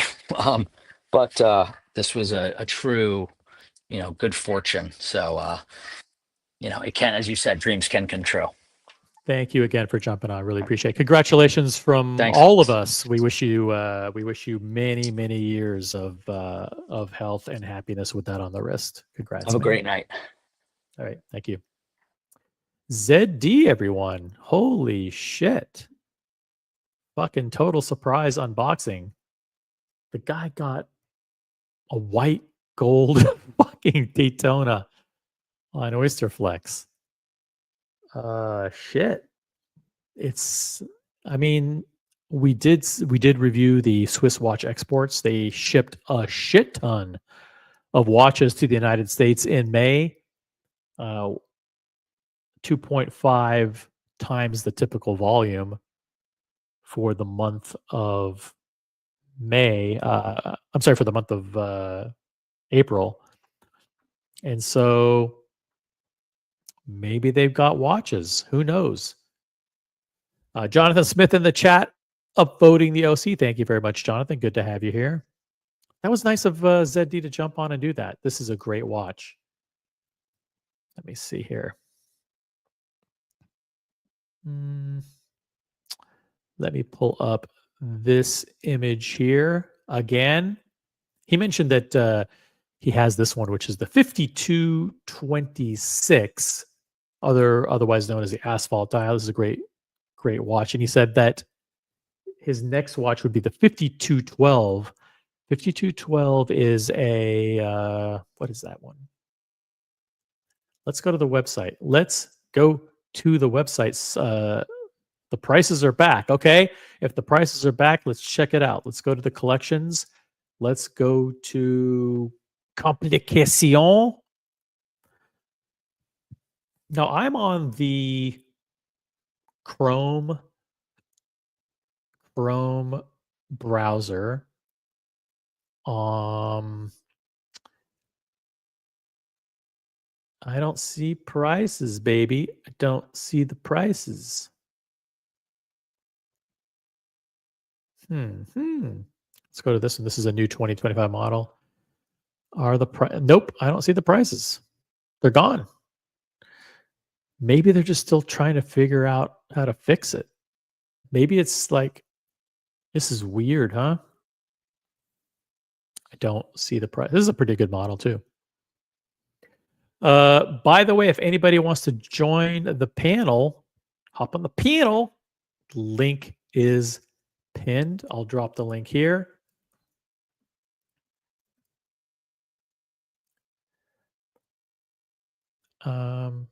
Click an individual model and keep scrolling. Okay. I'm scrolling, baby. I'm scrolling. I'm scrolling. Scrolling. Nope. Not there. It ain't there. So yeah, maybe it's just, I don't know. It's a weird, they haven't got the bugs ironed out yet. That's for sure. Maybe on mobile it works, or maybe on certain browsers. Wristwatch Holic, who by the way is on the Patek journey, and everybody's watching. Everybody's going along with Wristwatch Holic on his Patek journey, and we're all along for the ride. It's very exciting.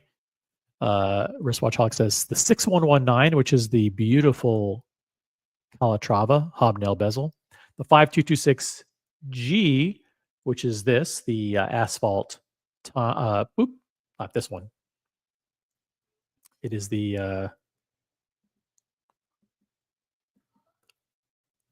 this one. Boom. The asphalt. I love it on the strap.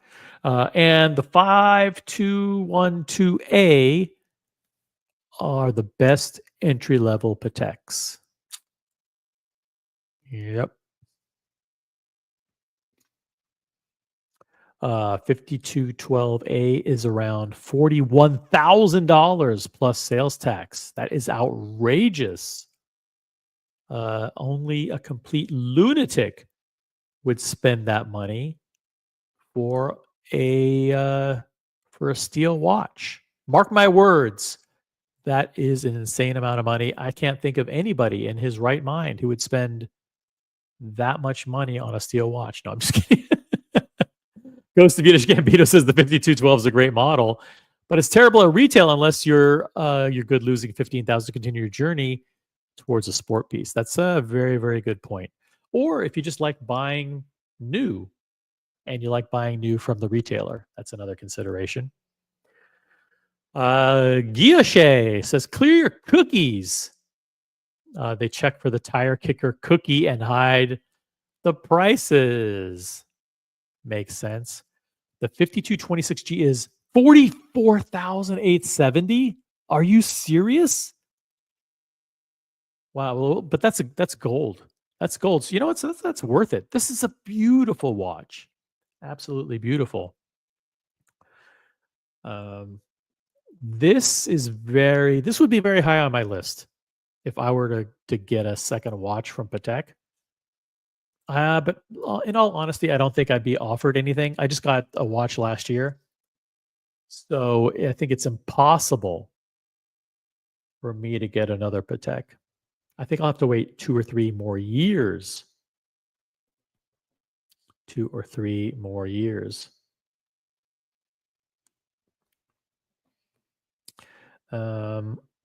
Mike G is in the chat.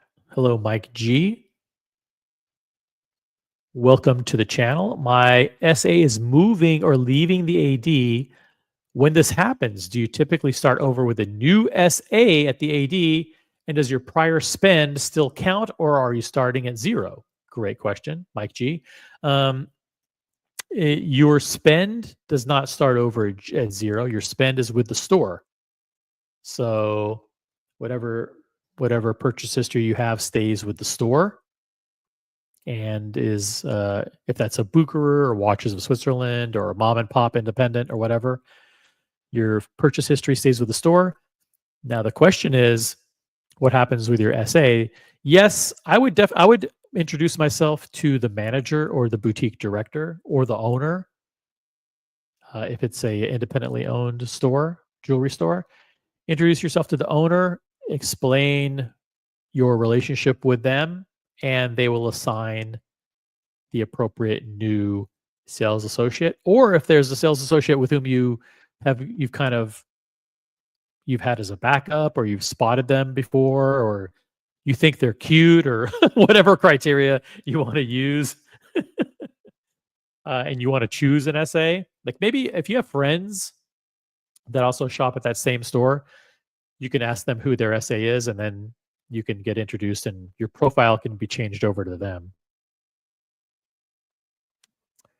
But it can be a little bit frustrating when your SA leaves. Because you're left in limbo. You develop a rapport with that person. They've fought for you in the past, maybe, and now you're kind of starting fresh with a new relationship. And that person, legitimately is going to say like, well, hey, if you bought stuff in the past, well, I never got the commission on that, or I never made any money as a result. So in a sense, the relationship is starting over. But that's why you have to introduce yourself to the store owner or the boutique manager or director. And that way, that you always have someone to whom you can escalate. Do you guys want to continue with Patek, or do you want to shift topics to AP? Whatever you guys want to do. I do need to get rid of a few of these tabs because there's a gazillion tabs open, and I need to close a few of these up. So hold on a second here. I'm cleaning things up administratively to better serve you.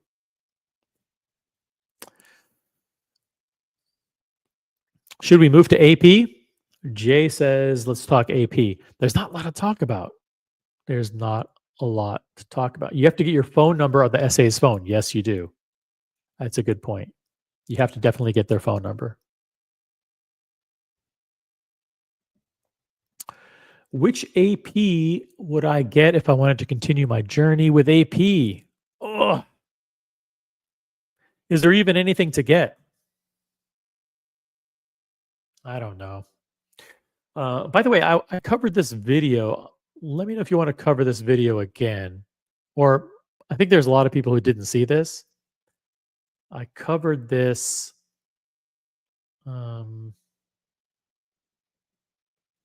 Let's see. Okay, so I covered this on one of the auction after shows. But this video is from CRM Jewelers. And they did, I think Carlos is getting better and better at negotiating his watch purchases.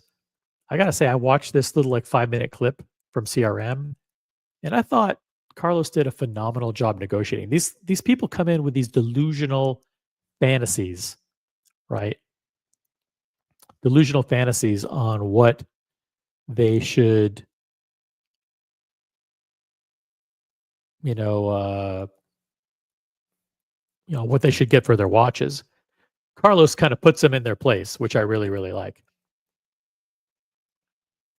Let's say Jay is here and says, I'm looking for advice on getting a daily wearer.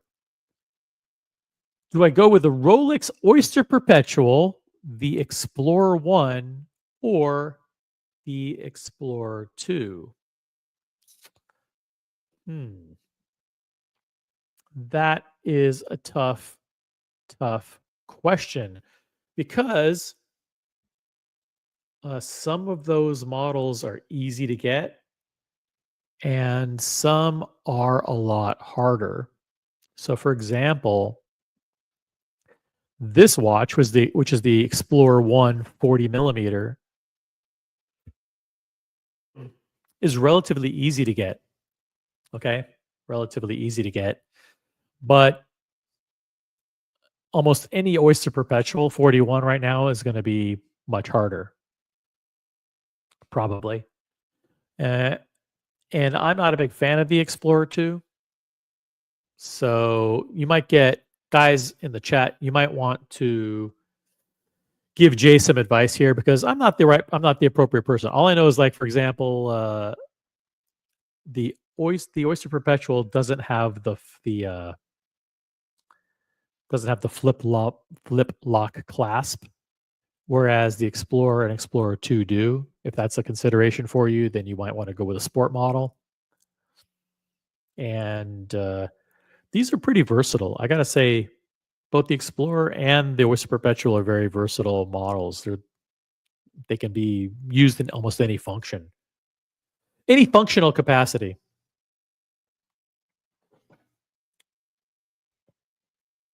Madman jumps in and says, if you like having the date, it's an easy choice. The Explorer is the most versatile. Well, the Explorer 2 would be the most versatile there, because that has the date, not the Explorer 1.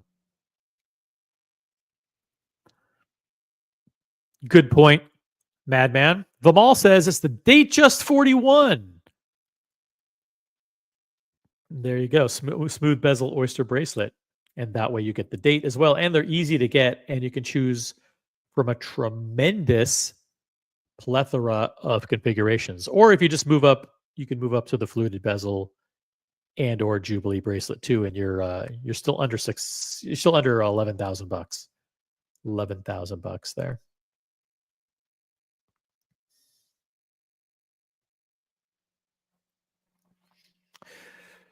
Cool.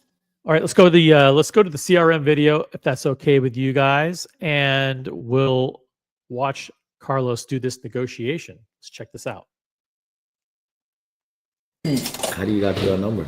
How do I get to that number? Yeah. Well, I do know the value of the watch. You got to that number. So how much you asking for this?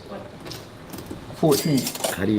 Okay, this guy wants 14,000 for a Datejust with a diamond dial. Reasonable? You tell me. I'll turn on the subtitles so you guys can follow along. You got to that number. How do I get to that number? Yeah. Well, I do know the value of the watch. It is in okay condition, and I also have boxing papers. You know what year is this? Yeah, I know it's 2016. 2016. This watch was discontinued in 2016. Sure. So this is the one. 2016? That's a 9-year-old watch. Are you kidding me? 9-year-old watch. He wants 14,000 for it. This guy's delusional. 1.6 reference, okay? And you're asking 14,000. I could sell you a 1.26 reference, brand new, for 13,000. Okay. Okay, so your number's gonna be below 13. Super far off from this one. All right. So what's the number? You're selling me watches at a price that I don't even sell to my customers. That's how high they are. Okay. 14,000 for this watch is a lot. Okay. Okay. At the one I bought here, Okay. Jubilee Diamond Dial, I paid 10.5 or 11,000. I'm asking 13.5. Okay. So for this watch right here, the most I would pay would be 9,000. Okay? Boom. Boom. There you go.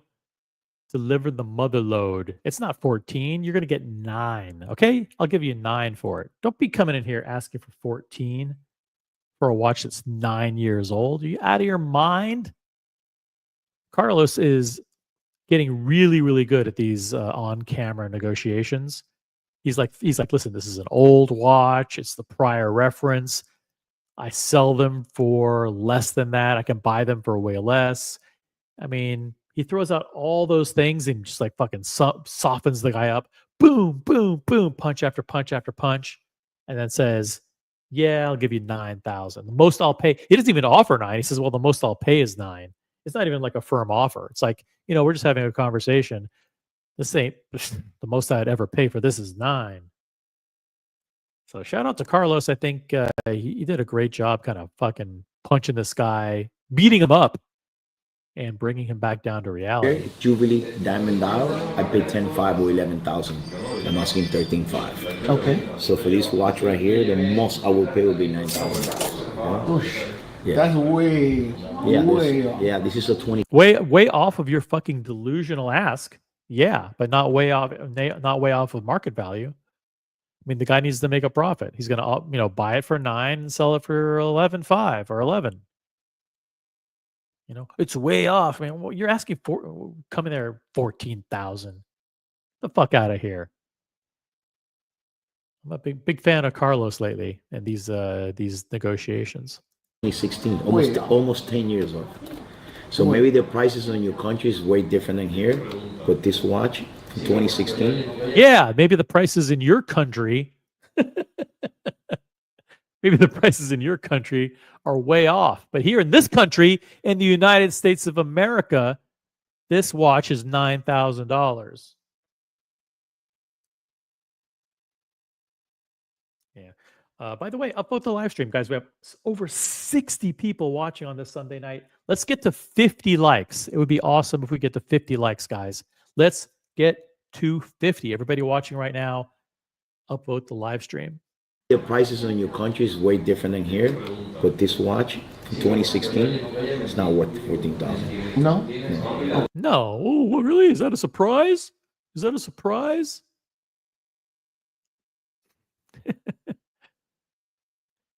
Um, 9 MD Chaz says seems generous. Well, I don't know if it's generous. I think it's probably worth 9 or 10. And he's shocking. He's shocking him back down to reality. Shocking him back down to reality. So listen, the guy comes in with a crazy delusional price. He's going to say, listen, if I can buy it for way less, I usually sell these at retail for way less. So there ain't any way in hell that you're getting anywhere close to that.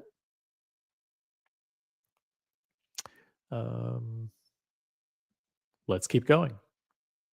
So I'm going to pass on this one also too. Boom, I'm going to pass. It's a no for me, dog. Hard pass. 14,000. No? Okay. So I'm going to pass on this one also too. So we're just going to beat each other up here, or we're going to do some business? No. No. So we're just going to beat each other up here? Fucking Carlos. Like, no. We're not going to fucking go back and... I'm not going to fucking do tit for tat. Fucking back and forth. Wasting my time. Fuck no. This guy, these tire kickers, these are the fucking time wasters. So now we're going to beat each other up. I go up 500, you go down by 500. Get the fuck out. These people annoy me. So we're just gonna beat each other up here, or we're gonna do some business? No, I want to do some business, but I'm giving you prices, and you're telling me that my prices are low, and it's like, if you want to buy it, you want to buy it. But I'm not gonna insult you with your pricing, and we can find a deal because I'm looking to sell. You could buy from me if you're selling for that price. I'm just saying we could do a lot of business here. I know, but we do it. Hey, I want to do a lot of business, Carlos. I want to do a lot of business with you. Let's not beat each other up. You go low, I go high. Let's do some business. For me, if you're selling for that price, I'm just saying we could do a lot of business here. I know, but we can't do a lot of business when your prices are overpriced. Exactly, Carlos. Boom. We're not gonna fucking do business. We're not gonna be doing business when you come in here wasting my time with your bullshit prices. See, this is a great video though, so it's awesome content for the CRM team. Shout out to CRM Jewelers, by the way, on YouTube. I'll drop the link a little bit later, but shout out to Dan, Carlos, Charlie, Natalie, everybody, the whole team there. Cool, great family team. But yeah, wait, we're not going to be doing business when you come in here with your outrageous prices and think we're going to sit here and negotiate all afternoon. We could do a lot of business here. I know, but we can't do a lot of business when your prices are overpriced. Okay. So that's a one. This is a 116. Discontinued for 10 years. Yeah. I'll sell you one for 12.5. New. Jubilee band diamond dollar. So how I'm gonna pay 14,000? I would never want to be able to sell it. Right. Remember, I do this every day. People walk in here every day to sell me watches. I totally understand. 1,000%. 1,000%. Everyone to be able to sell it. Right. Remember, I do this every day. People walk in here every day to sell me 1000%. watches. I totally understand. So you offer me. I told you it's not for me. That doesn't mean that. That's it. That's it. You came in here with your bullshit prices. It's not for me. It's a pass, dog. I'm not even gonna counter. I'm not gonna offer. I'm not gonna do anything. It's no. It's just a flat out no. I'm loving Carlos's style of negotiation. He's knocking it out of the park here, and it's entertaining. It's just super entertaining. I'm loving it. You know, I'm sorry. You know, the prices are too high for me. This is also a 116. Yes. I only want to ask, how much are you asking for this? Box and papers. Oh, but Carlos, did I mention it has box and papers?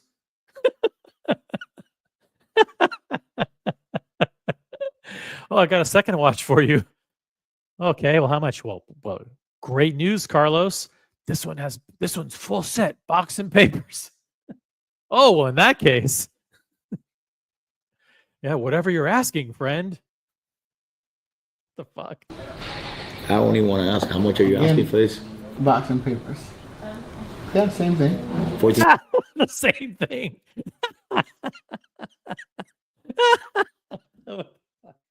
Fucking guy. Oh, you can't make this shit up. Look at Carlos's face. I love the smiley. I love this. Dan, if you're watching, man, this is gold content. You need one of these. You need 2 of these segments every week in your videos, man. I'm going to clip this and send it to Dan. Dan is the co-founder, co-owner of CRM Jewelers along with Carlos. Super nice guy. And yeah, I think as far as content goes, this is extremely entertaining and educational because these people are wasting dealers' times with their stupid ass faux negotiations. Oh, it's like same thing, 14,000. Get the fuck out of here. I ask, how much are you asking for this? Box and papers. Yeah, same thing. 14,000. Yeah. So your offer. Look how he just fucking takes it and fucking throws it back on the other side of the table. Yeah, same thing. 14,000. Yeah. So your offer is 9 for each other. He's not even making an offer. I love it. Look at it. He's like, nope. You know, I might be interested in making an offer, but not really. Not at those outrageous prices. Oh, man. Andy Lewis is in the chat and says, very welcoming crew there. Shout out to the team and family there. Andy Lewis and I went to CRM Jewelers in Miami. Oh, wow. Someone very, very important is gracing us with his presence. And it's very rare that this person comes on. So I want to give him the respect that he deserves. The better half of Curlock is here. It's true. Happy Meal, hello.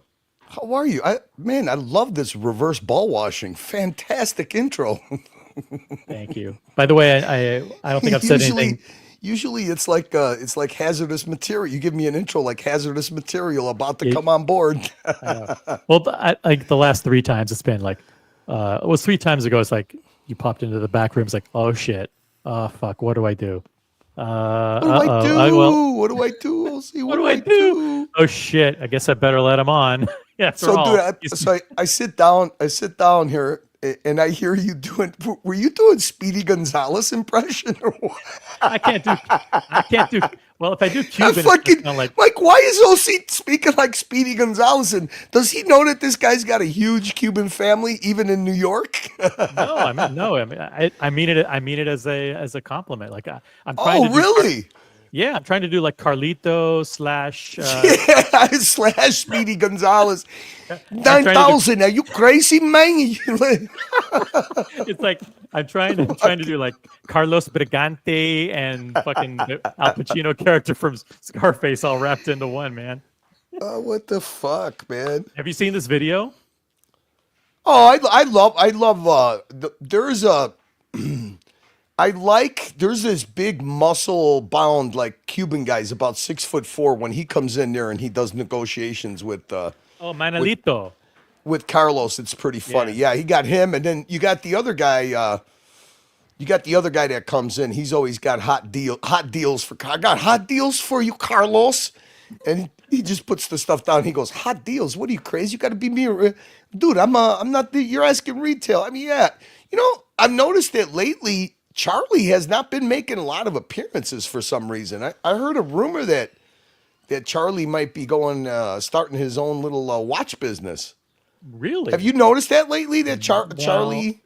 Well, I mean, they I don't know what's going on. Maybe he just had a kid in the family and he's taking time off. I don't know, or he's on vacation. It could be. I mean, you know, sometimes when you don't always want to stay in the shadow of your father, right? I mean, especially. You know, they've kind of turned into especially since they do these once a week raffles, you know, and they take their clients out on the boat and stuff. They're almost like a Cuban version of the Kardashians lately. But I like these guys. I've always liked these guys. Even I think I started watching them even when what's his face was still part of their Watch Eric. Yeah. I started watching them after. Watch Eric was separate by the time I got in. I've only been in the hobby for like 7 months, as you know. So I Watch Eric was split off from these guys when I started watching them on YouTube. Yeah, I mean, look, it's hard not being part of the inner circle, right? When you work for a family business. So it was good that they left on reasonably amicable terms. I'm sure. Yeah. I mean, I'm sure it must have been tough because Eric felt like he built their he probably felt like he built their YouTube channel and their social media presence and that whole avenue of getting out there and exposing yourself and bringing in customers.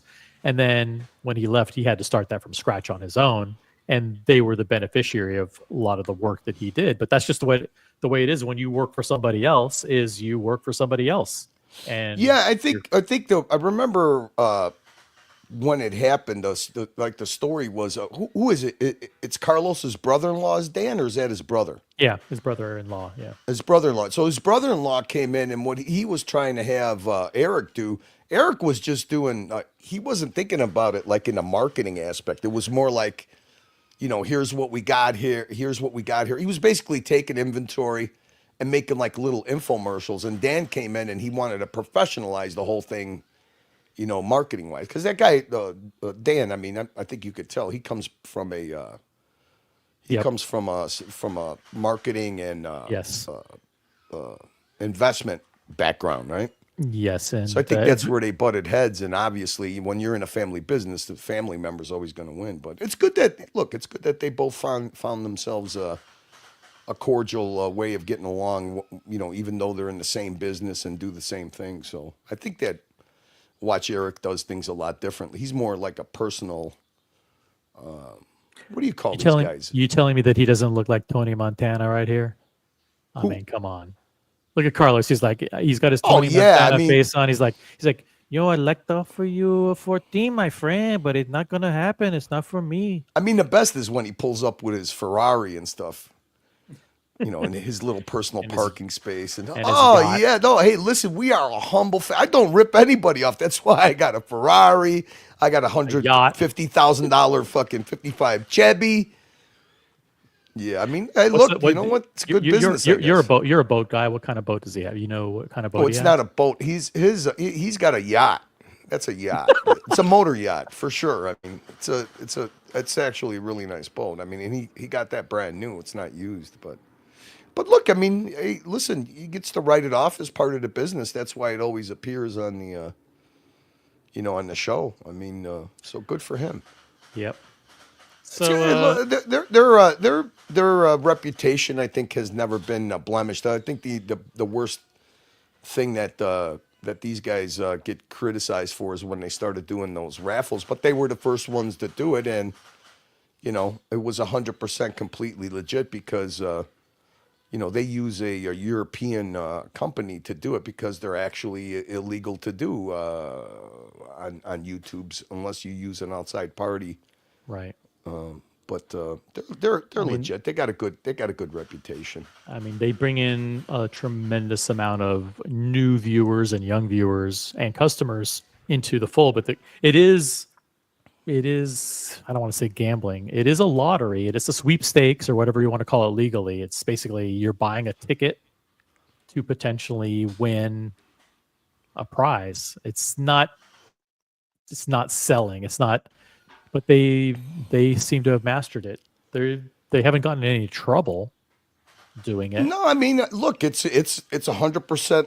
It's 100% legit, and I mean, in a bad market, kudos to them to find a way to supplement the loss that they have because of a bad or a flat market. Let's say flat market, and it is what it is. What a great way to use YouTube as a tool to market and make your business profitable. I don't see anything bad in it. I mean, and the other thing that they do is they kind of spin it like, hey, if you win, you get to fly and come meet us and hang out with us for a weekend. They make it like it's a fan experience, really. So it's not just a lottery. Exactly. It's a very personal experience. I mean, they pick you up, they take you out for the weekend. I mean, and most of the times, I think there was only one time that I saw that they had a Muslim couple and the wife did not want to appear on camera, which they respected. They had another guy that was Jewish, and they catered to him with all kosher food and stuff. So hats off to them for they took the heat, and they were very transparent about it. They showed the company that they use and the reasons why they have to use a European company, because of the YouTube guidelines in the USA. So they did a very transparent job, and now I think they're past it, and now people are enjoying. Actually, it's become a vital part of the show where every like third or fourth stream that they do, they show the person that wins on a live stream. Are they doing that every week, or is it every 2 weeks that they do that? I think it's every 2 weeks. I think it's actually once a month, but they drop the videos. They'll drop they do a live stream when they pick the raffle winner, and then like a certain amount of time goes by, and then when that person finally comes in, they actually then they do a video of them coming to the shop. And I think the other thing that they've changed now is that it's not, before it used to be a certain watch that they would win. Now it's a dollar amount, and they get to spend it in, like a shopping spree in the store. They could combine jewelry and watches, which was a smart thing to do too, because believe it or not, they're very known for the Cuban link chains that they have handmade and sold. So. It seems like they when I scroll through these videos that the $100,000 winner isn't like there. I mean, it's a little bit there, but mainly it's on Instagram that I feel like I'm bombarded with their every single day. They actually run a YouTube channel like it's supposed to be run, right? They do Instagram, they do TikTok, they do it all. I mean, that's using social media to market yourself. I mean, you're looking at an actual. Real watch professional operation. Yeah. So what's been going on, man? Not too much. I know there's been things going on with you, which don't have to talk about, but it's good to have you. Good to have you back, and I know a lot of people reached out to you and shared their. Yeah, I appreciate the their messages best wishes that you sent too. So just wanted to hop on, but hey, are we going to? I think. I don't know if you were paying attention, but our friend Mazal did now he's not chefing with Moses, but Moses did combined another food and watch stream. Actually, I think it's his last one. He must be really busy because he hasn't put up a video in a month or so, but I was thinking that might be kind of fun to review. Yeah, well, it's not on the thumbnail. So did he incorporate it in the middle of the video somewhere? No, it's actually part of the thumbnail. It's it has to do with tacos. It was in the title. Is it chefing? No, it's not chefing. It's on his regular. It's his regular channel, but unless they took it down, I hope they didn't take it down. I don't know. What let me see. Let's see if I go to the Moses the Jeweler. Yeah. Let's see here. Oh, I gave away tacos, cash, and Rolex. Yeah. Okay. Oh, this is only a 7-minute video. Well, Yeah. we should do it with Logan maybe. And Yeah, Logan and Lucha. yeah, schedule it. Oh, by the way, I saw that you were talking about. We had our first official crown unboxing on the franchise club yesterday. Are you jealous? Wait a minute.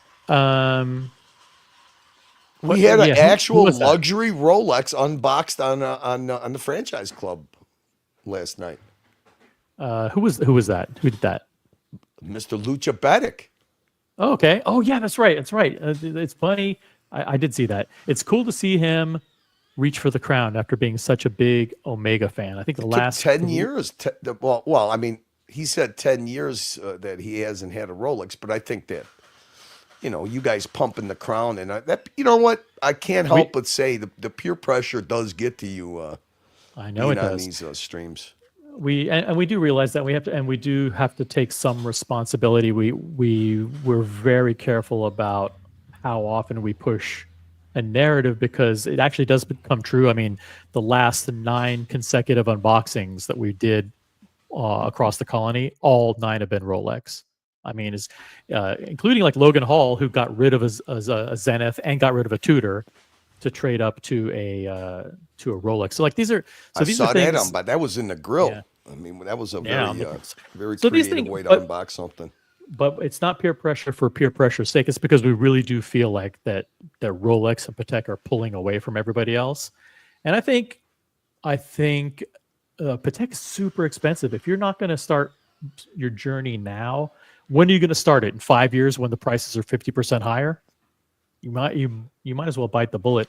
If you think they're expensive now, wait till Yeah, they're you're not going ready to roll to buy. back price. They're not going to have Rolex rollback pricing.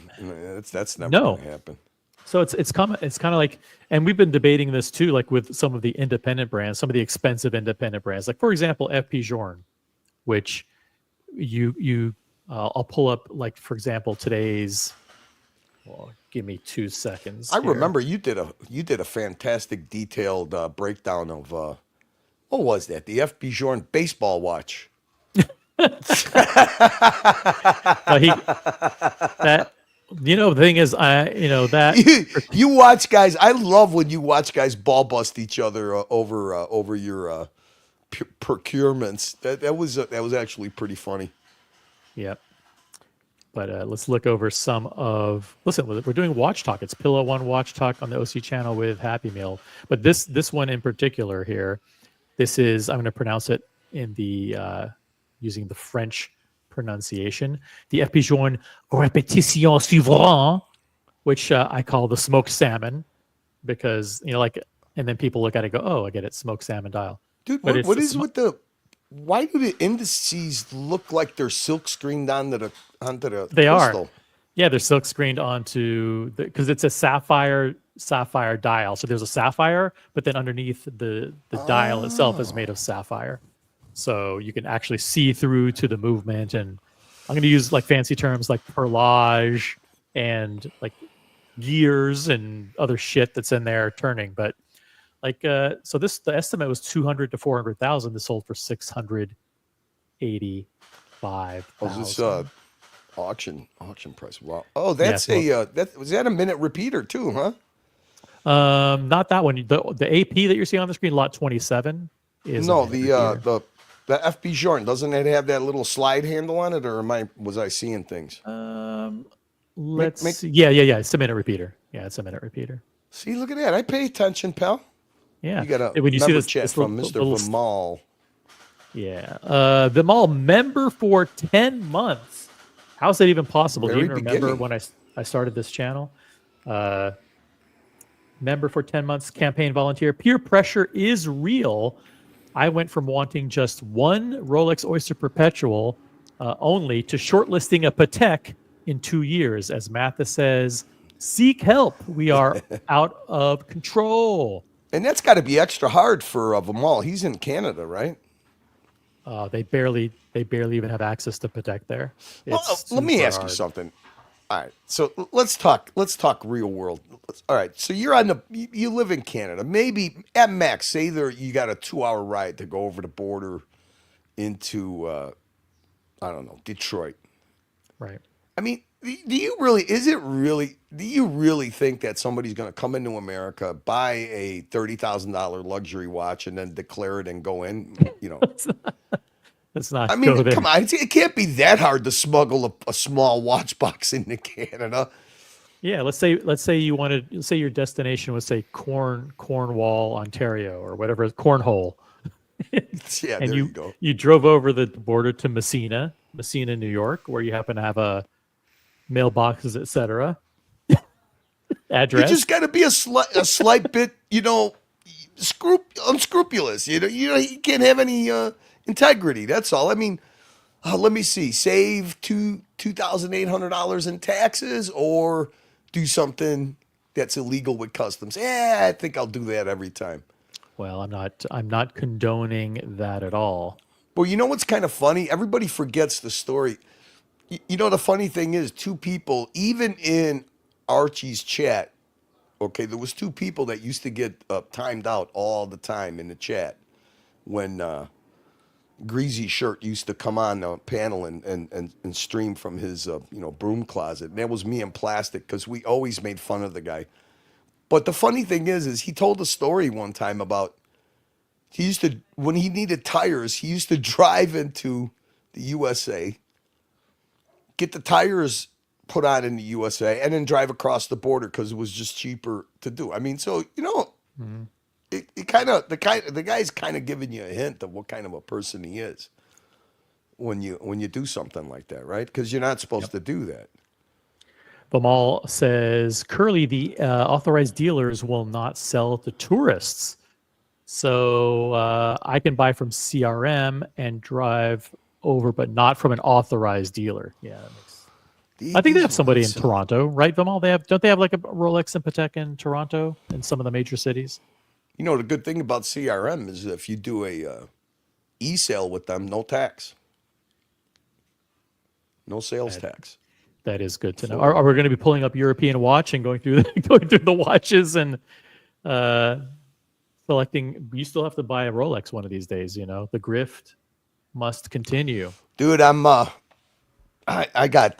heavily peer pressured and influenced by Mo, but I don't mind it because I really I think the head of the line, something moved at the head of the line, and that's a rhodium dialed Yachtmaster. I really like that watch. I hate to say that, you know, because for somehow or another in the fishbowl, O'Sheen gets the credit for really, you know, pumping that watch out and really shining the light on it. But Mo used to have one. I really liked the look of it. I haven't had one on the wrist or tried one on, but that is a current model. But that's a 40. You have a pretty big wrist, right? 7 3/4. But yeah, there's no way that the Yachtmaster is going to look good on you. I mean, you know what? With the oyster bracelet, I don't think. I mean, 1 millimeter, 2 millimeters, you're not going to tell the difference. I like all the different. I like the dial, and then I really like the. Hang on a second. Yeah, this isn't. This is a very elegant and dare I say, borderline flamboyant looking choice. What? But hey, but maybe that fits. Maybe that fits your personality. Hey, wait a minute. What do you mean, hey, flamboyant? How is this flamboyant? Look at it. I mean, it's got a platinum bezel. You got matte. You got polished. I mean, the fuck? What do you mean? I mean, right away you got to hit me with the flamboyant thing. Come on, Mr. Ice Skater. No, I really think. How is this flamboyant? This is their luxury diver. It's high polished. It's kind of glitzy. It's got some bling to it. That's the only thing. Everybody pointed out that the polished center links is like if you're not a careful person, you're gonna really. But I mean, listen, it is what it is. To me, I would rather have this over a. I just like the bezel on it instead of a ceramic bezel. I would take this over a sub or a GMT or even a Sea Dweller, because Sea Dweller was something that I really liked. Buckley says what OC is trying to say is you're not gay enough to pull off this watch because it's for gay men. Yeah. See, Buckley's confirming that. Okay, Mr. Tiffany Patek. Yeah, that's the dichotomy that is Buckley, right? That he's a manly man, yet he's completely down. Hey, listen, I listen to Buckley because he once said just when you're I'm not going to say judging, I'm going to say when you're sizing up people in the community, just think to yourself one thing: has this person ever played any kind of contact sport in his life? And that'll give you the kind of foresight to see what kind of person you're dealing with. I actually think that when Buckley said that, it's you could see. I mean, look, there's individual sports, there's team sports, then there's contact sports, and then there's badminton players and lacrosse players and stuff. Yeah, So I play tennis. I got the point of what he was saying. Yeah, I play tennis, non-contact sport. Yeah, but look, that's an individual sport, right? So at times that might be even harder than a team sport, but because you do got to get along with personalities and stuff. Sometimes you could consider it being easier, but I mean, I don't know. I'm more of a hockey, boxing, football kind of a guy. Yep, I understand. Part of the reason why most people love the Tiffany & Co. Patek journey, and the reason why Buckley is probably partially on it, is check out this result from the Phillips auction today. Now, this is an entry-level Aquanaut, which is a simple steel time and date only Aquanaut. It's like, this is literally the cheapest model you can get from Patek. Okay, it's like $25,000 retail. With the Tiffany & Co. stamp, this sold with the commission fees today for $146,000. I mean, it's just absolutely ridiculous how the prices for Patek are going up and up and up, and Tiffany Patek is just like double. Like, this is double the market price. You can buy a 5167 steel Aquanaut for $70,000 all day long, which for a $25,000 watch is crazy enough. But to have this sell for, I think the hammer price was like $110,000, and all in 146. I remember when he unboxed that. I mean, just the fact of the reaction that he got when he just unveiled the box. The box is the Tiffany blue box. It's like makes it so much extra special. He's got and that's, I don't know. I'll take Buckley for his word, but he's got the best story ever for how he came to purchase that watch. I mean, you go from burning a mule in a nice, warm, high luxury bathroom to all of a sudden, a month later or whatever it was, you end up owning a Tiffany stamp Patek. And I don't care. True story. I don't care whatever model it is, man. If that stamp means a lot. I mean, that's a very exclusive Patek, no matter what model it is, right? I mean, whether it's an Aquanaut or I forget which model he got. I mean, I mean, you could tell just by the reaction, everybody. Soon as he unveiled that it was a blue box, it's like, uh-oh. Insane. My Patek is gay as fuck, but I also like gay shit. A good coffee shop and infused scents in a hotel lobby really get me going. There's nothing. Hey, look, there's nothing wrong with a meathead having a feminine touch to him. I mean, that's the beauty of life, my friend. I know exactly what you mean. It's like for when Nixon went to China, right? Like Nixon went to China. Yeah. Well, remember when Nixon went to China? It was like, well, he had the credibility. Kind of analogy? Well, look, he was a hardline anti-communist credentials, right? But when he went to China and said, "Hey, it's okay to talk to these guys and have diplomatic relations," it had extra meaning because of his background. Like when Buckley, wears like one of these designer hoodie or whatever, a designer sweater. He could pull it off because he has the credibility of being Buckley is what. A macho Okay, so guy. in the Midwest, we got this phrase. It's called the fashion plate. Okay, so I mean, Buckley oozes testosterone, but he's a fashion plate. He's very conscious of fashion trends, and he always dresses dresses appropriately. So he's a fashion plate, man. He's what we call a fashion plate. Nothing wrong with that. Especially at his age. Yeah, he's a young guy. He pulls off pretty much anything. Yeah, he's always got the look going, man. He knows how to match a nice well-made shirt to a nice well-made blazer, slacks, loafers. He's got the look, man. He's got the attitude to go along with it. Hey, can I ask you something? I caught up to a. I don't want to say torching. Let's say how could we say? Well, maybe mocking a little bit. You were doing what do you call it?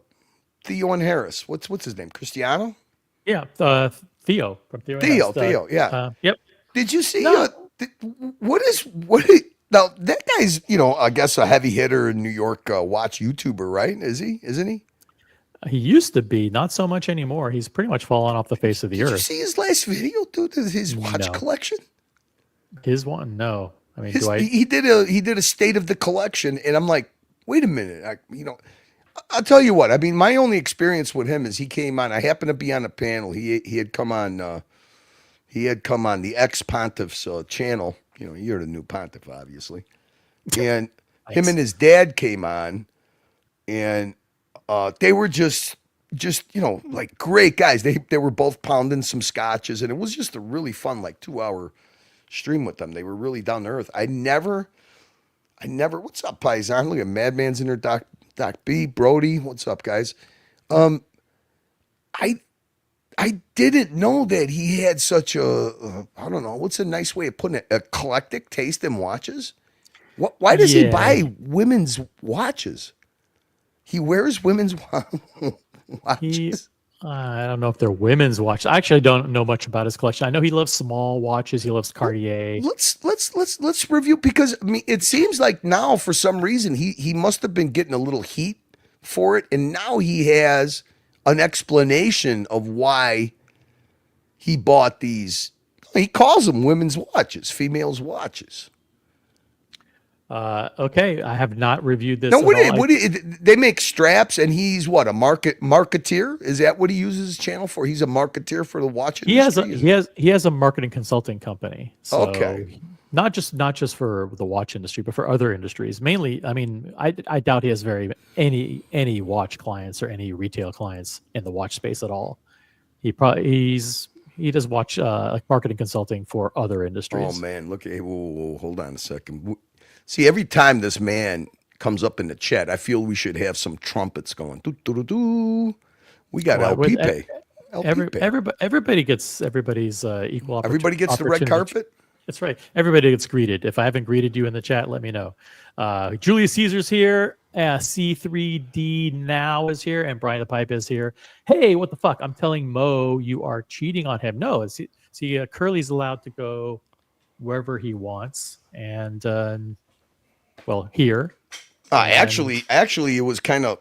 I'm gonna have to play this fella that you had on, because I mean Mo has the Baby Le Mans too. He's a big fan of the Baby Le Mans. So congratulations to, I forget what his name was, the guy that was in the closet. ZD. Yeah, he was in That's the closet. Gotta eat. Now that tells you that it's like, okay, all right, I got this little secret. I want to go on this watch stream, but I don't want anybody to know about it. The poor guy's got to go hide himself in his closet. The kids, where's Daddy? Where's Daddy?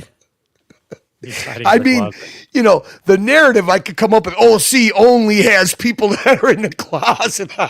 He forces people to go in the closet. I mean, that was kind of already take their phones away, right? But I mean, I didn't hear the whole story. Like I said, I was just listening in the background, but I mean, that's a hell of a Daytona to pick up. Is that his first first watch with that AD? No. I think that's the second. I think he picked up a Wimbledon dial Datejust there. So I mean, what is it that you think that they gave up that watch because it's on an Oyster Flex and maybe it wasn't desirable or something, or how does it? That's a stainless Daytona, right? No, that's a white gold. Oh, Daytona. Okay, all right. So I thought he was saying that he was offered a gold and it was too expensive for him. Okay, all right. So white gold, that's even better. Baby Le Mans. Yeah. Yeah, that's a. I remember Mo sent a pic of that in his car. That's a stunning watch on the wrist, man. For sure. I like the contrast of the Oyster Flex. You have an Oyster Flex Daytona, don't you? I do, rose gold with the sun dust. You could really feel it on the wrist that they put a lot of engineering into that strap. Into the strap, yeah. I mean, everything that they do is over-engineered. You know, they spend way more time making things proprietary and unique to them than anybody else. So, yeah, it's nice. It's nice the little wings that they put on to kick it up off to little bit of airflow, you know, underneath your wrist, and it's not visible. You know, like the RM. They didn't. In other words, they didn't cut slits or anything into the strap. No, it's very nice. correct. It's a nice contrast. I mean.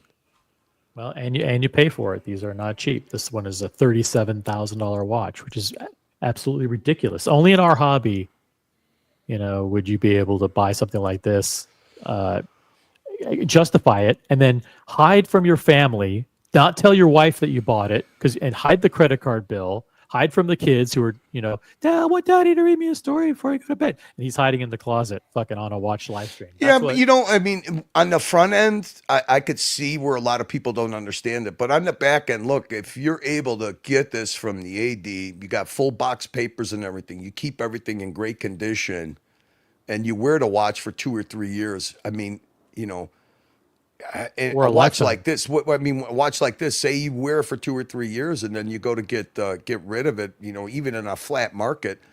What other hobbies do you have where you know? Where this watch will be worth more than what he paid. That's what I mean. I mean, what other hobbies do you have like that? So I mean, yeah, to the layman, it seems crazy, but I mean, it is an asset that. You know, if you buy the right one, the depreciation on it is it's very tolerable when you go to get rid of it. And then, like I said, you get the joy of having something like that for 2, 3, 4 years or whatever, and then you go to pass it on down the line. And it's not a lot of hobbies that you get into, can say that. I mean, because look at even in a flat market, which I think is basically a normal market now, which anybody that's been collecting watches for decades knows that. I remember Mr. Z, he was the one that was like, it was like the poor guy was by himself shouting from a tower, this is not normal. This is a spike. This is not normal. Normal is when you could get a discount, walk into an AD and get a discount on, most of the watches that you wanted to buy from the AD.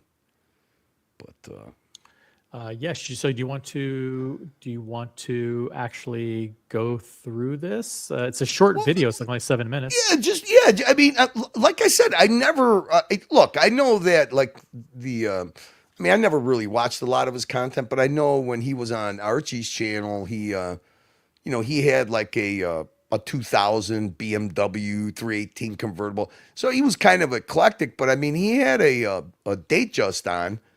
But I just never pictured him being, I don't know, like a hipster kind of watch collector. Because some of the watches that he in his collection I just found like strange, especially with somebody that's in the business and is able to.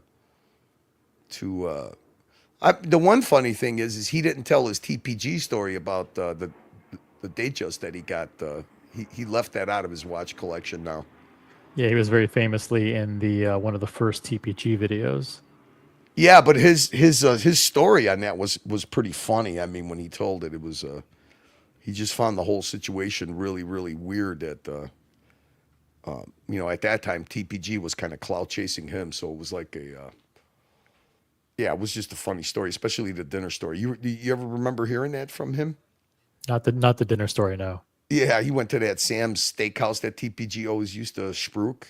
Right. And he's like, it was really strange. I sat down and I felt like I was in Vegas having dinner with a friend and 2 hookers because they got up and left before the check came. Jeez. He had he picked them up at the airport in the Lambo, so it was kind of funny.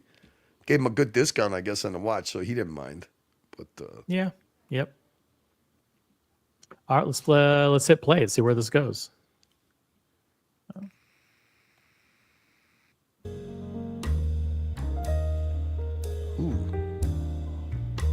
There you go. I think we should all consider ourselves really freaking lucky to be watch collectors.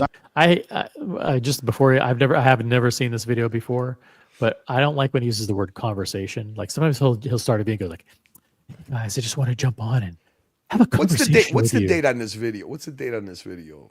Let's see. Date on this video is June 6th. All right, so June 6th. He's in somewhere in New York, right? Somewhere outskirts of New York. All right, so he's got a cashmere sweater on. He's got the fireplace going. I mean, is this a fall? Is this supposed to be for a fall winter type? Are we having a fireside chat? Exactly. It's like Masterpiece Theater with Cristiano. Do you run into this guy? Does he go to watch events or no? He doesn't go to anything. He goes to zero. No, he's invisible in New York. Yeah, I agree, Madman. Mr. Z doesn't know his shit.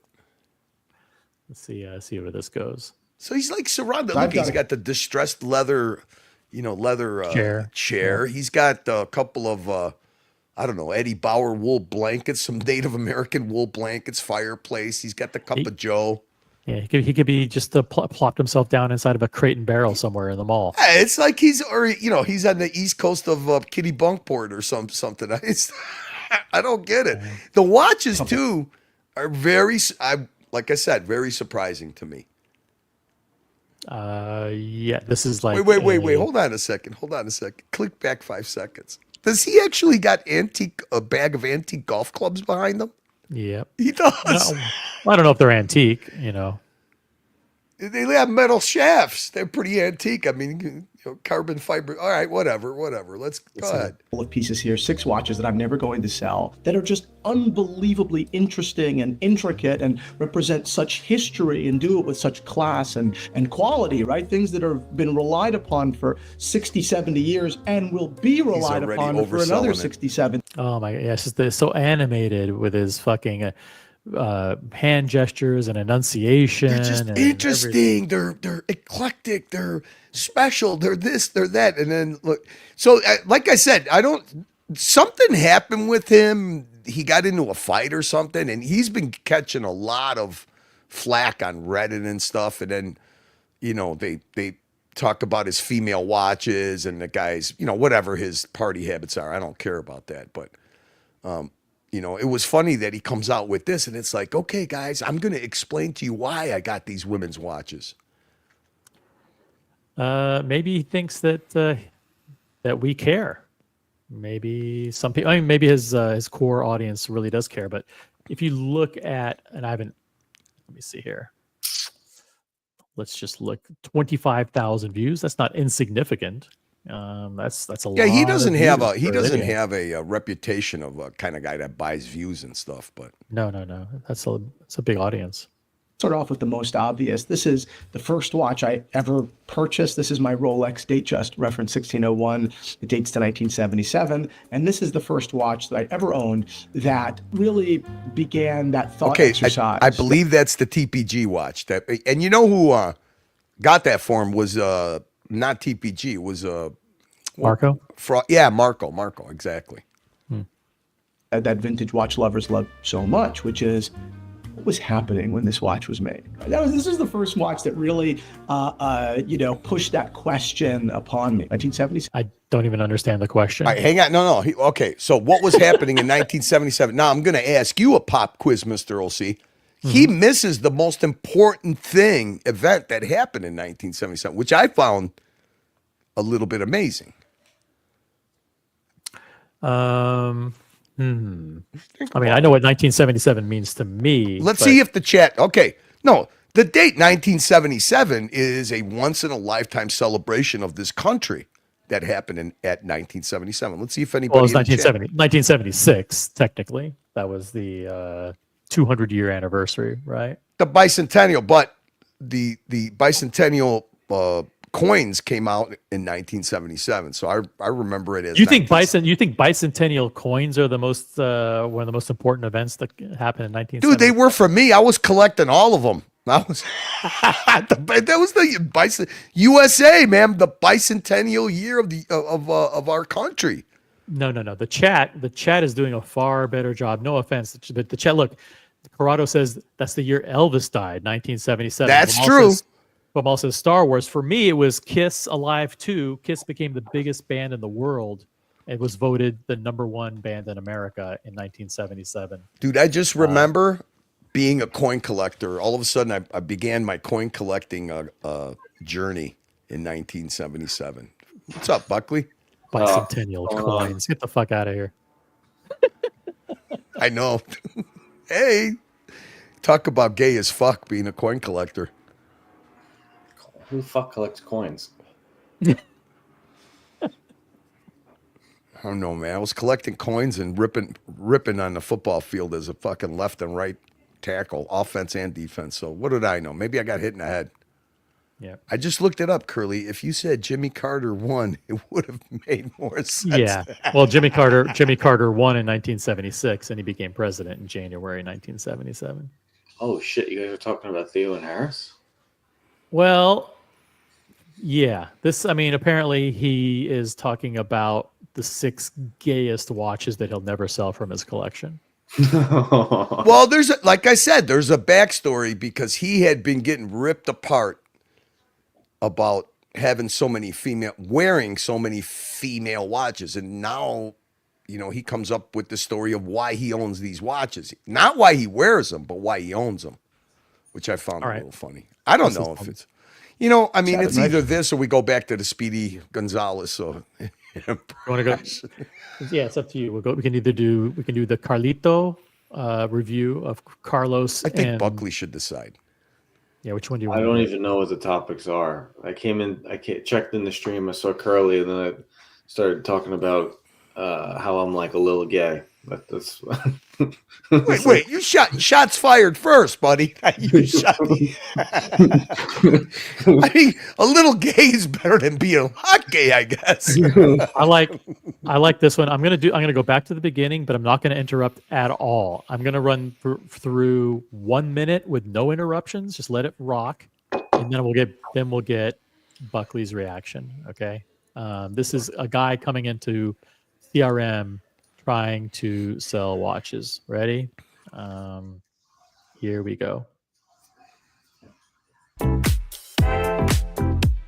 So how much you asking for this? 14. Everybody knows the rules. Just say pause, and I'll pause it if you want me to. Let's let it go for a minute. You got to that number. How do I get to that number? Yeah. Well, I do know the value of the watch. It is in okay condition, and I also have boxing papers.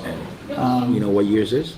Yeah, I know it is. 2016. 2016. This watch was discontinued in 2016. Sure. So this is the 116 reference, okay? And you're asking 14,000. I could sell you a 126 reference, brand new, for 13,000. Okay. Okay. So your number's gonna be below 13. Super far off from this one. All right. So what's your number? You're selling me watches at a price that I don't even sell to my customers. That's how high they are. Okay. 14,000 for this watch is a lot. Okay.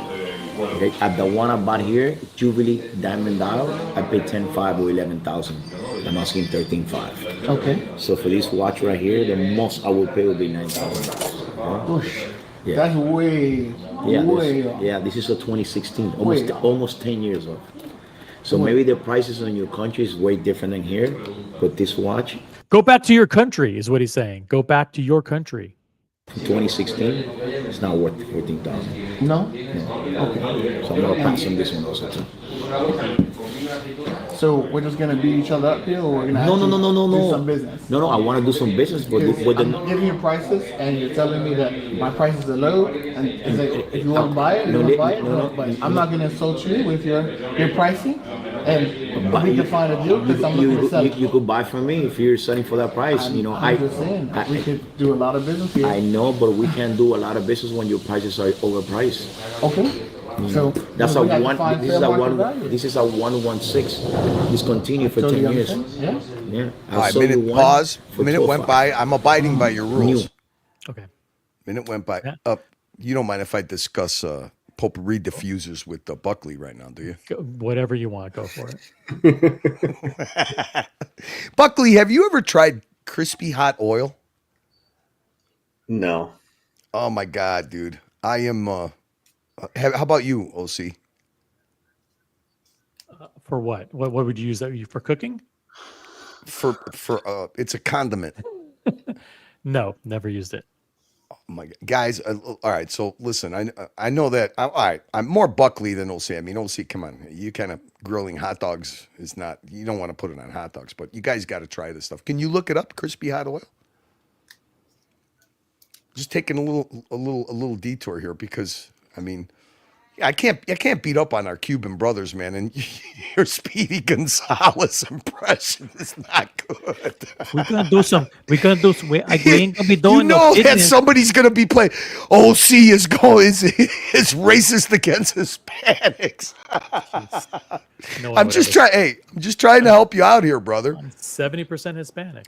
But I know Buckley. I know Buckley's likes you like a little bit of a spicy food. I remember. No, I hate spicy food. Come on. I hate spicy food.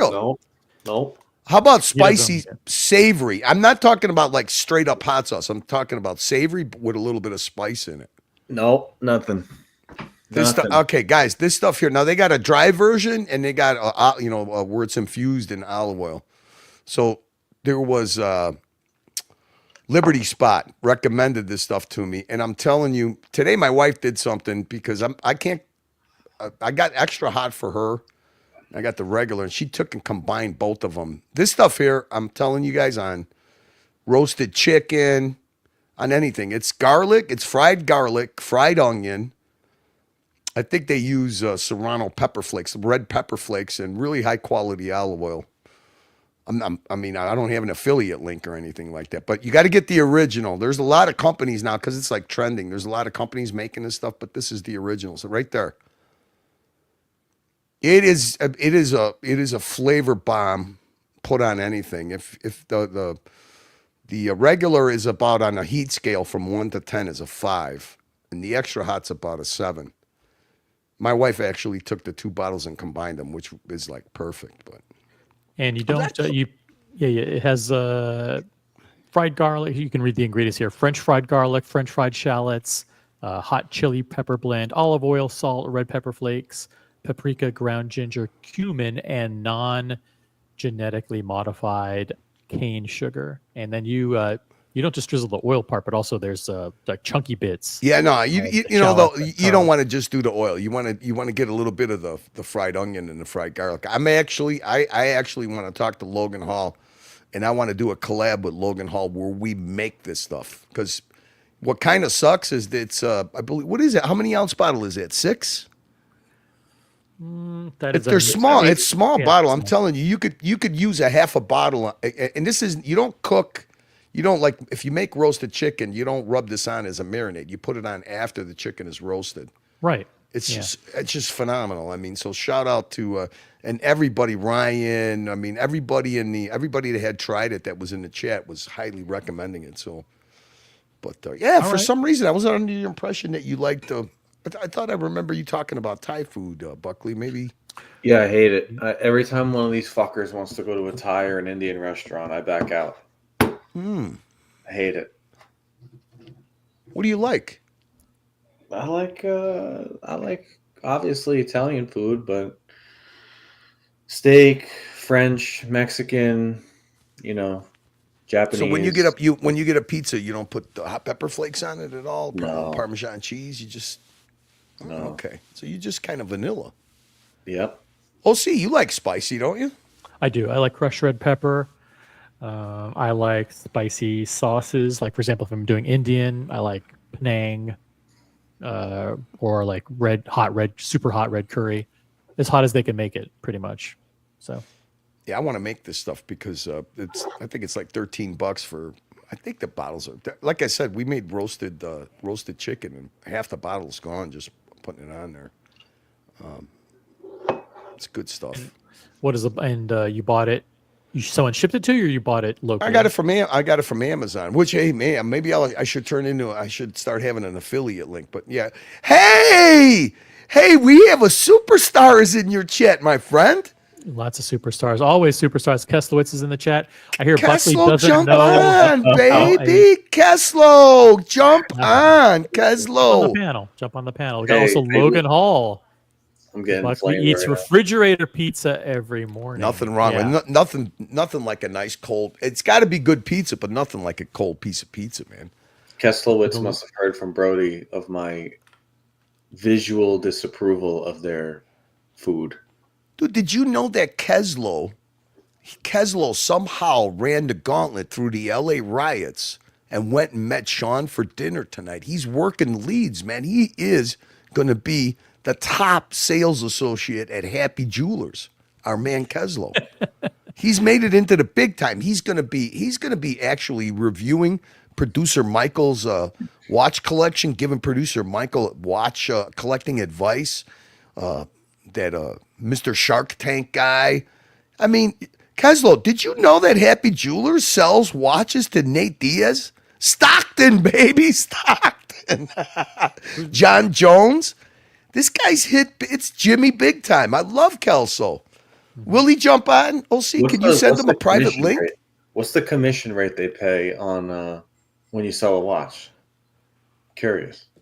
Look, I don't know, but he was already trying to sell Sean a Tourbillon FB Journe or something at dinner. Sean gave him a couple of snails, and Kelso was like, hey, I happen to bring my backpack. Have you ever seen this FB Journe Tourbillon? It's only $780,000, and we're going to have a friend and family's price for you, my friend Sean. And the best part about it is he did it on somebody else's stream. He's stealing the leads on somebody else's stream. Kelso, congratulations, my friend.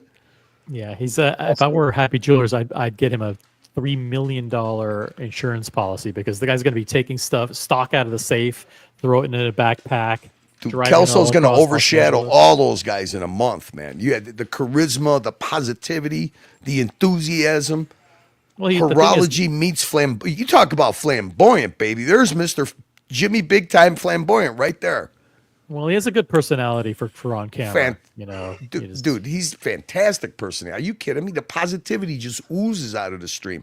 Take my money now, Kelso. Kelso, I might buy my first luxury watch from you, my friend. Kelso, I want to know, and be honest. Did you get food poisoning from that chicken parm? The chicken parm was okay, but I think it was the al dente noodles with zero sauce on it. But they just kind of they fucking boiled it. They boiled it in water and they just poured it right from that fucking pot right onto the plate. Ooh, that does not sound appetizing. Oh, should we show Curly the picture? I want to get his opinion of this photo. Oh my god, man! Someone send me the picture on. I'll send it to you. Send it to you. What's chicken parm's got to be in the top 5 sandwiches, huh? Buckley, what do you think? Yes. Top 5? Top 5 sandwiches or hot sandwiches? Yeah, hot sandwiches. Yeah, you're right. You got to put it in its own category. Yeah, probably. What would be in that? What would be in that? I breaded Italian steak sandwich, which is basically a chicken parm sandwich but with steak. Meatball sandwich. The greatest sandwich of all time is a simple pastrami mustard on rye at any kosher deli in New York. It's the greatest sandwich of all time. I don't make the rules. It is what it is. Would I surprise you if I would say that I would take, if I went to any Jewish deli, I would have to have a half pastrami, half tongue sandwich. Well, you're hardcore. I'm not that hardcore. I love tongue, dude. I can't do the tongue. Can't do it. Have you ever had it? I mean, it's like eating thinly sliced filet mignon. It melts in your mouth, especially with the way they look at. Does this look good? No, that don't look right. Wait. Hold on a second. This is a restaurant, Carl. These guys went Buckley, to a restaurant. What's with is that rigatoni? Why is it? Was it got white sauce on it? What is it? Yeah, they went to dinner at a high school cafeteria, obviously. Okay. Have you ever been to a place where they give you chicken parm and they give you pasta on the same plate in a white sauce. No, that's what I mean. That's fucked up. That's some. Is it a white sauce? Is it olive oil with garlic? What is that? I mean, is it just? Brody said it was like a. This had to be in California. Yeah, it was. Brody said it was a. The chicken parm doesn't look too good either, Buckley. No, it doesn't. It looks way oversauced and under-cheesed. This looks very Olive Garden-y. Jeez, where are you eating? Kelso, don't show this to the happy jeweler guys. I mean, you're not going to take your. I mean, oh, don't look right. Take your clients more expensive places. They said it was like rigatoni with Alfredo sauce on the same plate as. How do you even fucking? No, I think it was a vodka. I think it was a vodka. It was like a light vodka sauce, but it's hard to see because the vodka. Dude, light vodka sauce at the lightest they make vodka sauce, it'll be a orangish color. Yeah, pink. Yeah. No. This was. Dude, you know what that is, Buckley? You know what that is? That's noodles and butter. That's not pasta. That's fucking noodles and butter. That's Prince noodles and butter with a fucking. What the fuck is that? I mean, how is that chicken parm? This is what you know what it looks like. It looks like they put the sauce on this. Can I have pasta with the sauce on the side, please? Well, but it's. So I looked at the picture, and I think all four of them at this meetup got the exact same thing, which meant the waitress was like, "Yeah, we give chicken parm with white garlic sauce rigatoni on the same plate," which is fucking okay. Light white. All right. So Brody. All right. So Brody's making sense now. So light white garlic sauce. So like a dago like me, we call this aglio olio. Now, if that's aglio olio, then it's acceptable as long as the chicken parm is really good. So basically, what they're doing there is it's like a I mean, maybe the people didn't like tomato sauce on the pasta, but if that's a light garlic sauce, what do you mean by sauce, Brody? What is it, oil, or was it actually like a white garlic sauce? It's a bad picture. I see sauce. Kids, man, you got it, Paisan.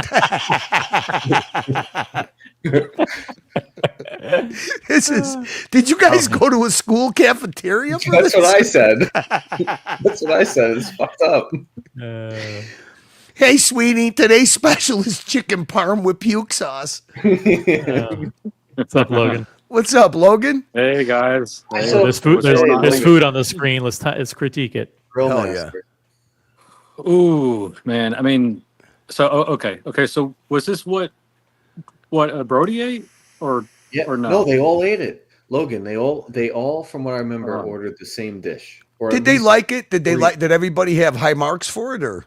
Brody said the chicken parm was very good, but the noodles were not. And he called it noodles, not pasta.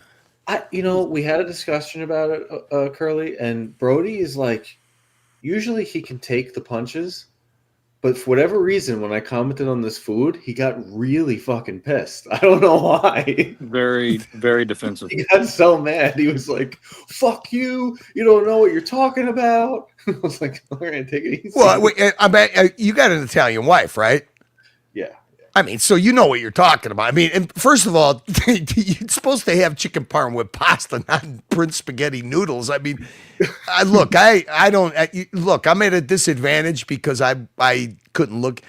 I would not have, if it came and I would have, if I was the one that recommended it, I would be like, hey guys, this to me is exactly what a plastic Walmart plate that you microwave leftovers from Christmas Eve, right? Christmas Eve, there's always chicken parm and some bullshit pasta for all the people that don't eat 7 fishes. The next day, you'd be like, I'm going to go get some of the leftovers, put it on a plate. And the restaurant was like, let's just skip to step 2 and just give them the microwave plate. It's definitely got a Meals on Wheels fucking feel to it, Buckley.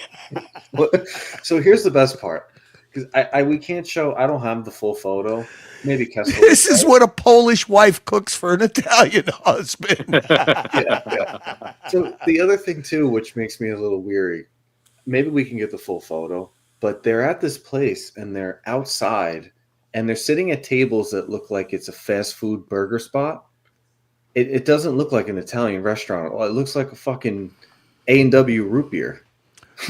So to be fair, okay, so Brody, to be fair, the sauce does look like what would we call this? What would we call like a rustic, plumpy, tomato sauce? I mean, they went really light on the mozzarella. It looks like a nice cut of chicken, but the thing is, I mean, the noodles. I mean, it was right off the bat. I mean, you gotta subtract a lot of points for the butter noodles or whatever that is. I mean, was it were they made going on with the el noodles. dente? Was it at least el dente, Al dente noodles? Yeah.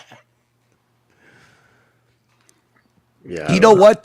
This is where if I had my wife with me, this is where my wife would pull out the bottle of crispy oil stuff and just pour it all over the top. This is a very sore subject for Brody. He gets very if you talk about Brody's food, he gets very, very sensitive. I just think it was funny that Buckley comments like a girl on food pics that Kelso posted. I mean, what's girlish about it? Very scary about. I listen. I have concern for their. Wait, Buckley. Am I seeing? I didn't even notice this. Am I seeing bamboo basket woven Taiwan basket chairs? What? Outside. Wait. Okay, rattan. Is that rattan furniture? Okay, all right. If Keslow or Brody is listening, can we get the full picture? Yeah, just jump on the panel. Just don't waste any time. Just in the. No, they have the full photo. They have the full photo of everyone in the picture and the whole ambiance. Let's get. Did the guys have a salad with this or? No, I don't know. I don't think so. They deported the Mexicans in LA. The picture's all four of them. Hold on, let me see. There's no more Italian chefs. Hold on. Look, if it was a picture of just the Italian parm, I think it would be a lot more appetizing. The pasta the noodles just kill. The butter noodles kill it. They need more of like a fettuccine. Is that Brody's dog in a picture? What a cutie. What is that, little schnauzer? Yeah, that's his, what a little cutie. Keslow has the photo somewhere. Dude, Kelso is. I mean, I'm very surprised. Kelso has not made the announcement on either the Colony channel or on your channel, OC? He hasn't. Not officially yet. No, I don't think he has. What the hell's wrong with this guy, man? I mean, everybody in the whole fishbowl knows that the top collectors are right here. These are the best leads in the business, Kelso. Well, you're really dropping the ball, my friend. Certain key people. Again, he went out to lunch or dinner with some key people in LA. He's dropping the cues to the right folks at the right time. That's Elvis. He's a cutie pie, Brody.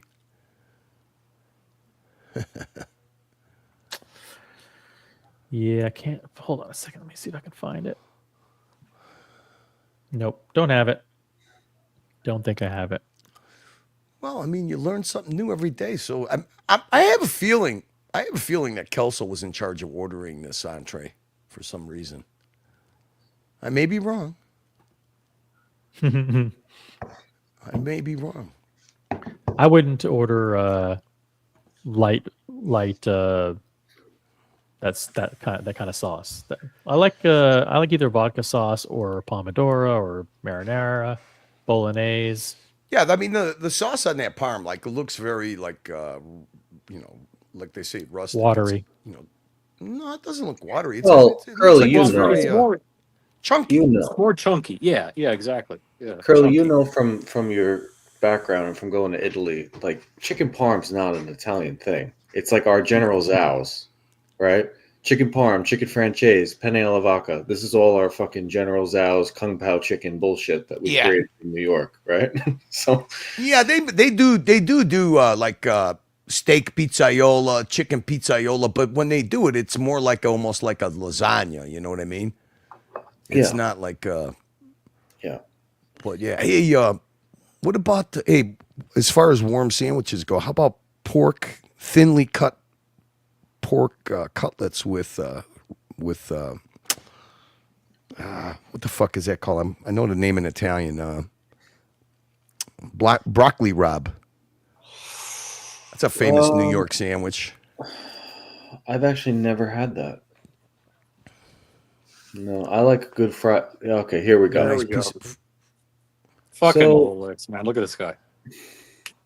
Lolex and okay. Oh, So wait a minute. So Lolex and the other guy had something different. Something else, yeah. Zoom in on their shit. Zoom in on Alex's shit. So wait a minute. The picture we were looking at looked like it was Brody's plate. It looks like. Hold on a second. Is this Buckley? Am I seeing something, or is Brody's plate round and Kelso's plate oval? Or is that just the camera? No, I think they're oval. I think they're both oval. It's just it's just the view of the camera. Yeah, I mean, nice size portions. I mean, man, look at Kelso. I don't know, how does he get that spray on beard perfect? Look at that. You mean Lolex? Lolex, yeah. So Lolex had. Look at Lolex letting his hair grow out. Lolex had a meat sauce. It looks like. It looks like Lolex is eating gnocchi. Yeah, look, both look like they're eating gnocchi. Look at this fucking low-life Lolex drinking a beer with pasta. Lolex lost some weight, man. He's looking good, actually. Yeah, he's always been thin, though. He's a petite guy. It's a weird combination, though. Fucking light beer with meat sauce pasta. I don't know. Yeah, doesn't work. What do you think about the polo long sleeve shirt with the sleeves rolled up? No, that's fine. That's cool. Is that a California thing? Rolling the sleeves up like you're a politician? I'm ready to get. Oh, look at that! I didn't even notice. Look at the beautiful paisley shirt Kelso's wearing. Hey, a nice pattern. It's a good picture. Good picture. The guys. Listen, it's all about the meetups. All about the. So either Kessler put down. I guess Brody and Kessler put down a Coke. Or Kessler put down 2 Cokes and he was on his 3rd.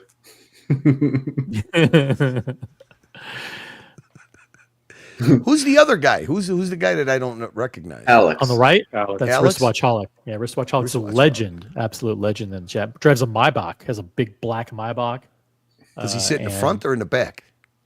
The front. He's like the driver, which is cool. Like it's the best of both worlds. When you're visiting LA, you get to ride in a Maybach and he drives. So.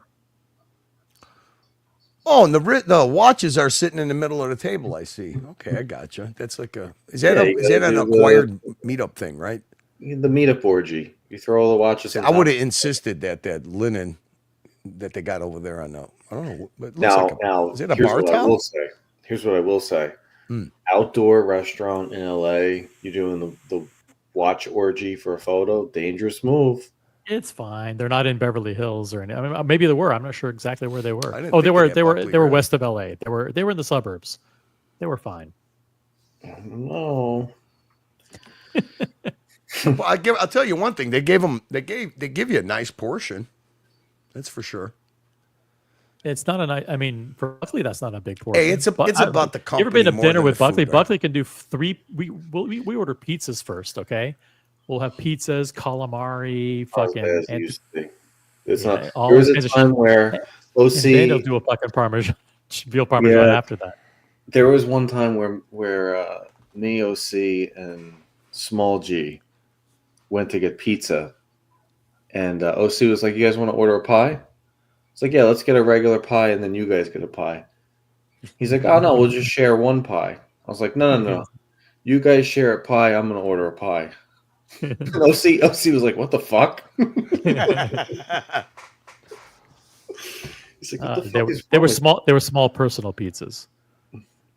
You know what? Like I said, it's the company that matters more than the food. They look like they had a good time.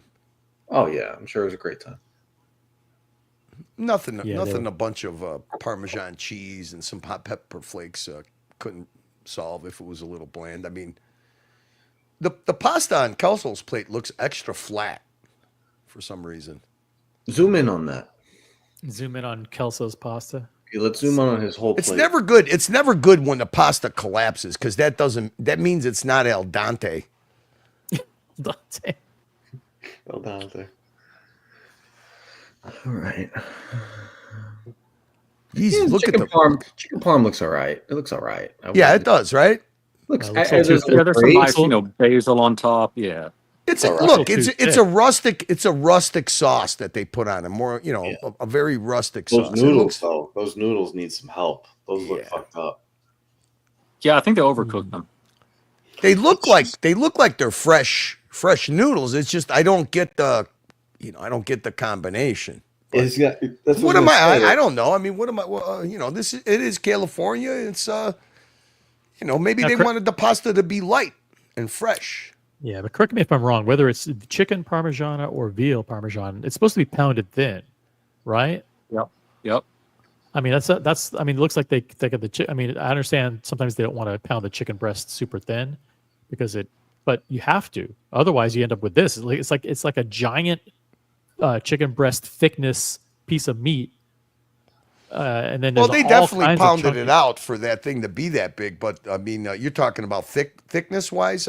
It's hard to tell because I have to tell you, for me, it would be a little bit of a turnoff to have that much. I mean, it looks like they're just like they made the sauce fresh with the plum tomatoes, chunks of tomatoes. Because look how tall that is. Yeah.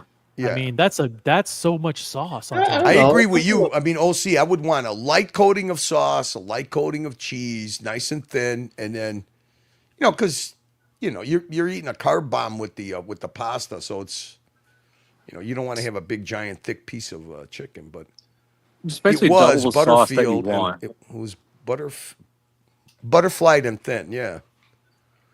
It doesn't. That's look, a nice point. Look, it's a nice look portion. that bad. The chicken parm doesn't look that bad. In Brody's side, on his plate, it looks more fucked up. But the pasta combination is just like, who thought that this was a good idea?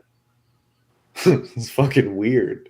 See, now I would eat that. If that's aglio olio pasta, I would eat that all day long. You put a little bit of cheese, some pepper flakes on it, and it looks like I said. It doesn't look like that looks like fresh made pasta. It doesn't look like they just cooked dehydrated pasta. You could kind of tell by the lines and stuff. But hey, listen, if I'm there with Brody and Lolex and Alex, I'm digging in. I mean, I'm digging in full blast. So, Brody, what did the other guys have? Did they have gnocchis in the bowl? Usually, when they serve pasta in the bowl, it's something like either gnocchi or cavatellis or something. Lolex looks like cavatelli with some sort of meat ragu shit. It looks better than tuna and onion pizza. You got it, Doc McIntyre. Bolognese, there you go. Bolognese.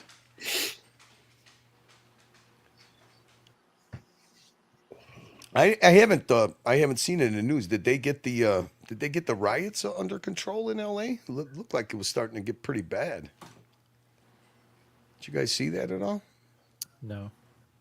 I don't have the news. I just check YouTube every now and then here and there. I can't keep up with all the propaganda stuff that's on there anyway. I personally wait till 4 p.m. every Friday to get my news.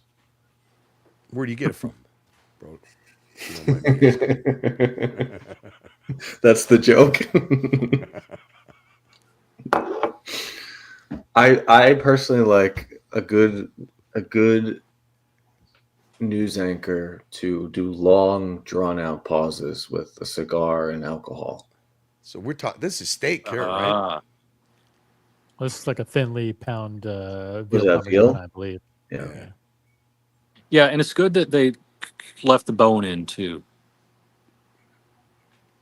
I just picked this one. Can I give you a little? Can I give you a little secret? Whenever you do this, either chicken, veal, or whatever, put it in the fridge for 2 hours before you do what he's doing. Makes it firm, right? It makes it. More firm. Yeah. That place Ryan Singer took us to.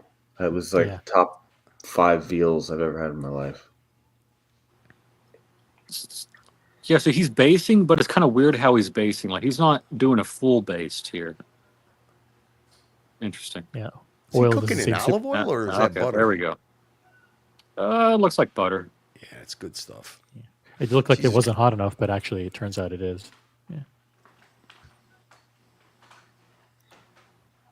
I just have this on as background.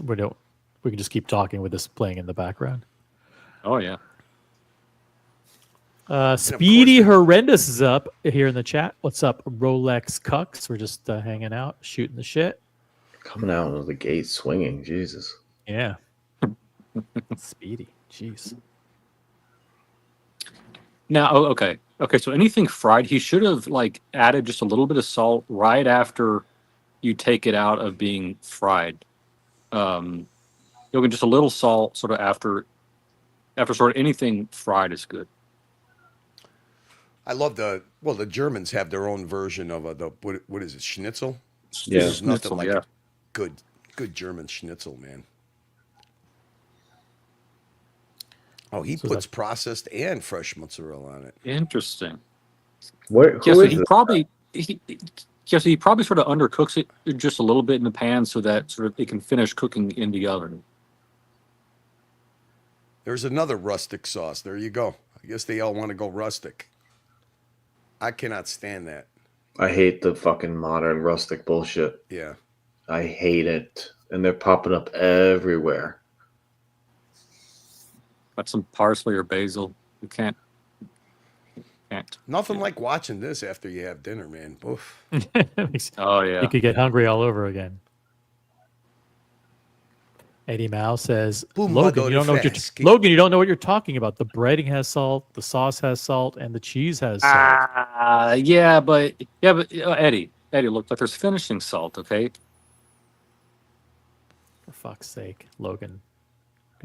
I'm with Eddie on that because I don't even with the panko, all the breadcrumbs now come fully seasoned unless you buy it from the bakery. You know, they take the day old bread and they grind it up and cheap.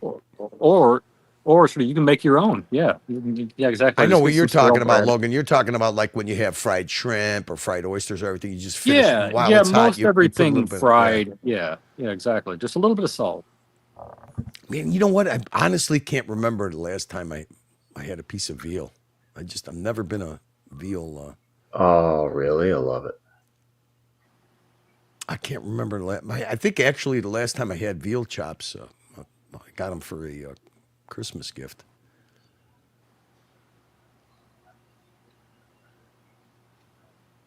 Well, there you go. Yep. All right, gentlemen. Have a great Sunday. It was nice to kill a little time with you guys, Buckley, Logan, OC. Guys, have a wonderful night, man. You too. Thank you very much. See you, chat. Yeah, we'll keep chatting for a little bit longer, and then we'll toss it over to the watch hangout in a little bit. No, I want to eat some food. Fuck. Sounds good. So let's do this. Thank you guys, everybody, for watching. Upvote the live stream on your way out, and I will now send you to our friends at the Watch Hangout. Of course, as always, when you click this link, tell them OC and the crew sent you over there. Upvote on the way out. And just a friendly reminder to reach for the crown. Peace out, everybody. Have an incredible rest of your weekend and have a great start to your week. Reach for the crown, baby. Reach for the crown. I'm wearing Protect, but reach for the crown. We'll catch you next time. Peace out, everyone. Good night.